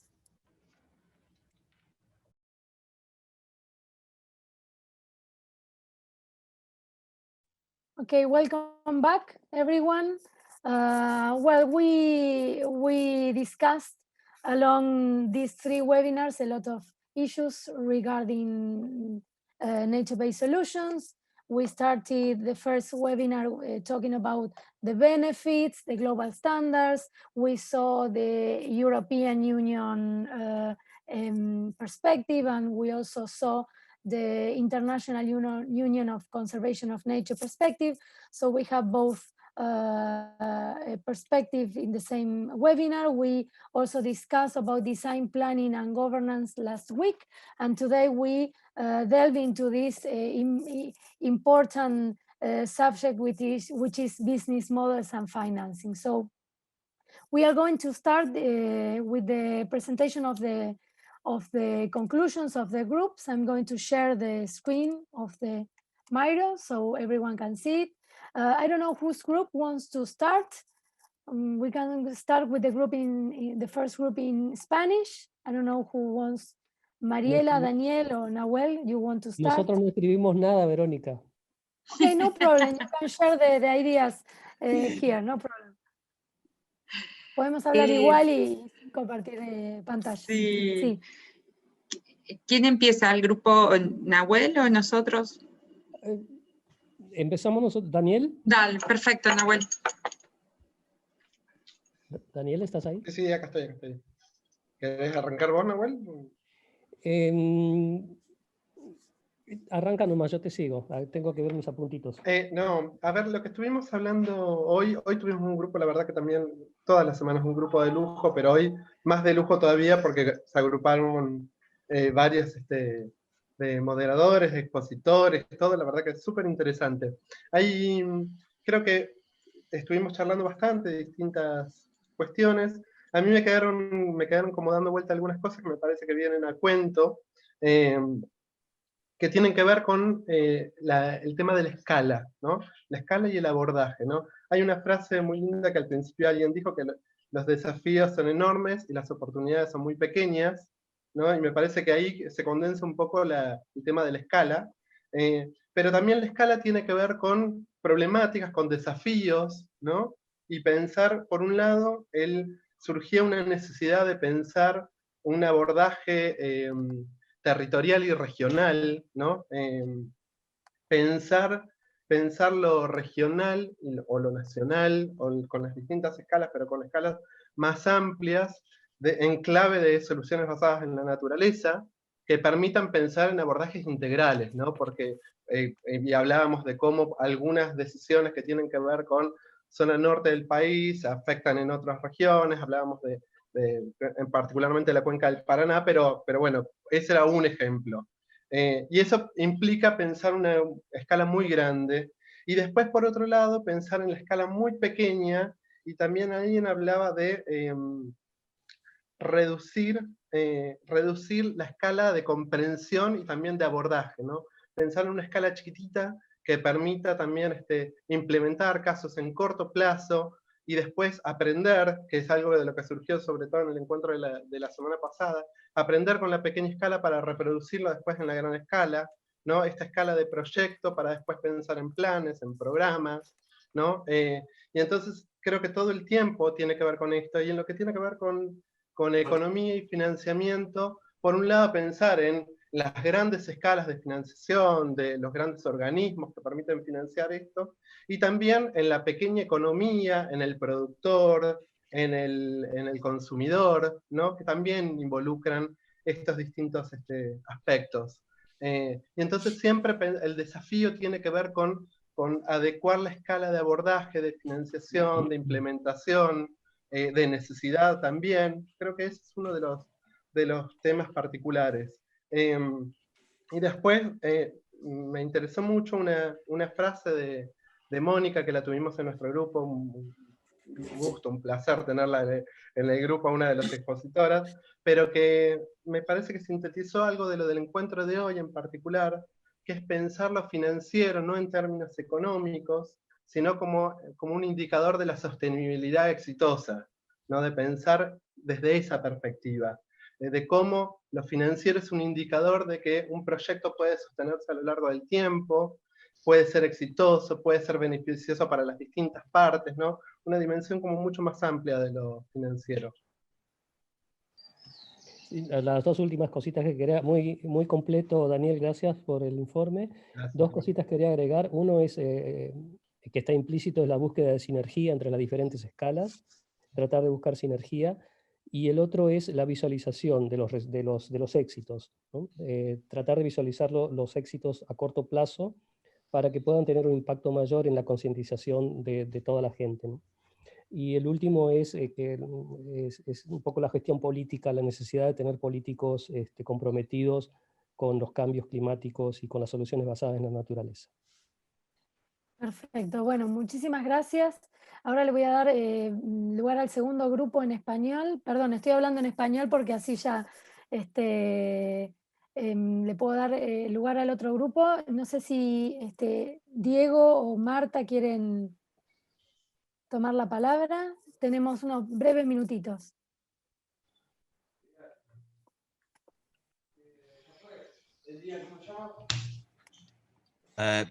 Well, I surely would like to highlight that one of the points of discussion in our group, as Daniel said, it was also a very nice group on last week and the week before.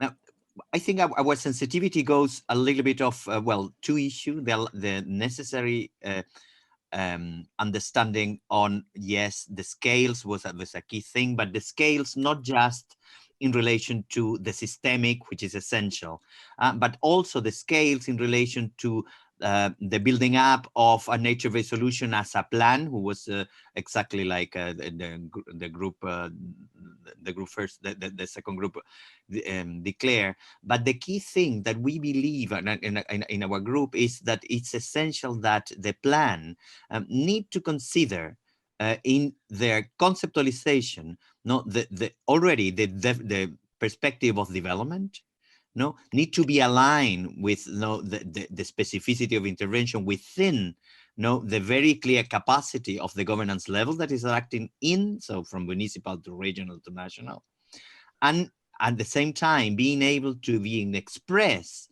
or formulated already with the conceptualization, a little bit what Daniel was saying, towards the benefits that this can bring.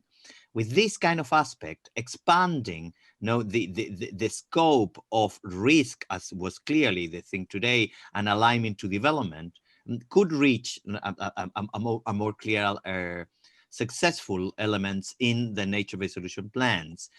We also have a very interesting discussion saying that particularly nature-based solution in the less affluent communities, or nature-based solution in the less developed societies.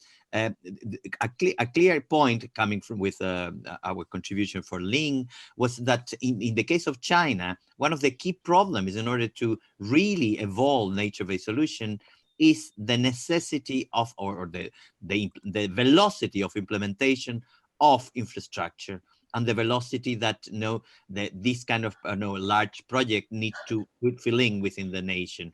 So the alignment within the velocity of more engineering projects against the apparent slower process of accord and integration of different agendas tend to be one of the most critical points in the deployment.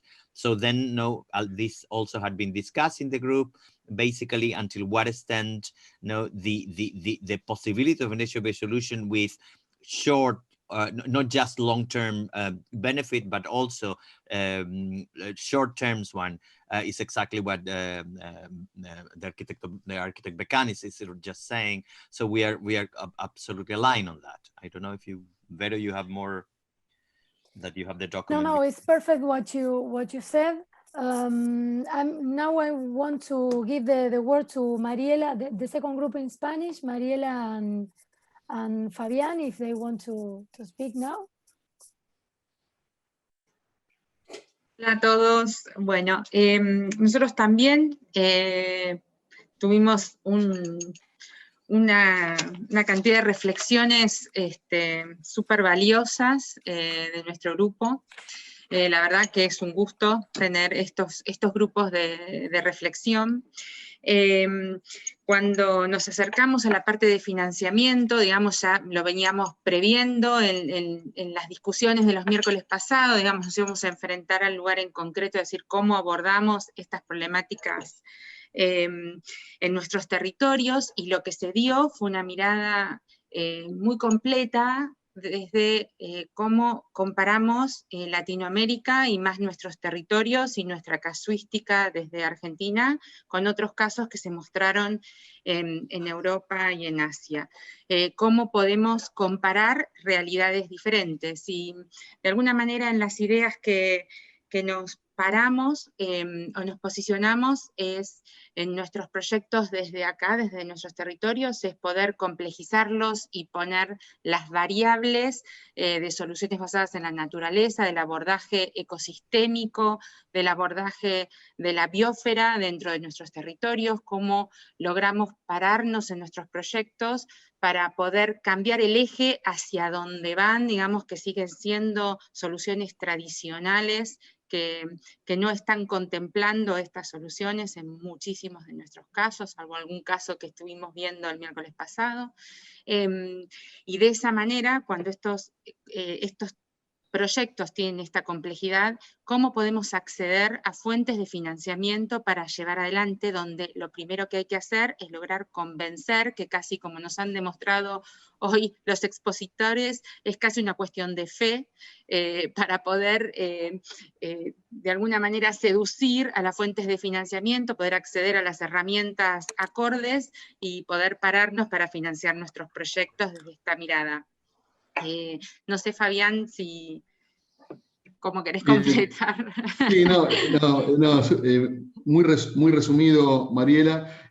No, agrego una cuestión más que estuvimos conversando también, es que, por otro lado, es el hecho de se dio en el grupo, esta cuestión de la construcción de una sociedad civil que asuma estas situaciones como problemas y como oportunidades potenciales, y que desde esa base surjan los requerimientos que los proyectos a encararse, o los proyectos de remediación, o los proyectos de rehabilitación, o de restitución ambiental, conlleven naturalmente este componente implícito en la generación de las propuestas.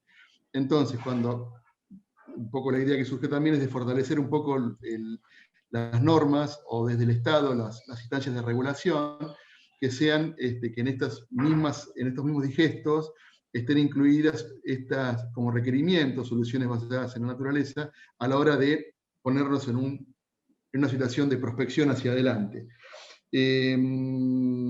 Sobre ese particular, y también, bueno, hablamos también un poquito sobre el financiamiento, porque también en nuestros territorios no tenemos una escasa práctica en cuanto a la búsqueda de financiamiento, y en cuanto a los modelos y los requerimientos, y en ese punto en particular, cómo se acomodan los actores que forman parte de esa suerte de oferta de financiamiento y demanda de soluciones, cómo generar esa suerte de macheo, de unión, ¿no? De esa unión virtuosa, y para mejorar esas prácticas como prácticas sociales y prácticas hacia el futuro. Simplemente eso agrego a los comentarios de Mariela, pero fue una excelente conversación la que tuvimos en el grupo.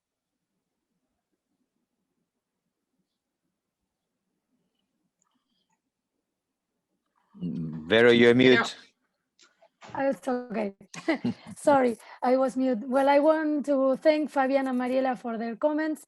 And also I want to, we have to close this webinar. I want to thank you all for being here, the speakers, the participants, also the moderators that have played a very, very important role in the three events. I want to thank you on behalf of Fundación Torcuato y Tella, Delta Alliance Argentinian Wing, Delphi University of Technology, International Forum on Urbanism, the Embassy of the Kingdom of the Netherlands in Buenos Aires, the Central Society of Architects, and the Professional Council of Architecture and Urbanism. We want to thank you all for being here. We will upload the recordings of all the presentations and the webinars we are going to upload it in a website, so you can all access to the presentations. And we are also going to develop a publication of each one of the presentations that we had today and the previous webinars, so we can have a book on this interesting topic that is nature-based solutions. I hope you all find it interesting, and see you soon in another activity. Thank you very much for being here.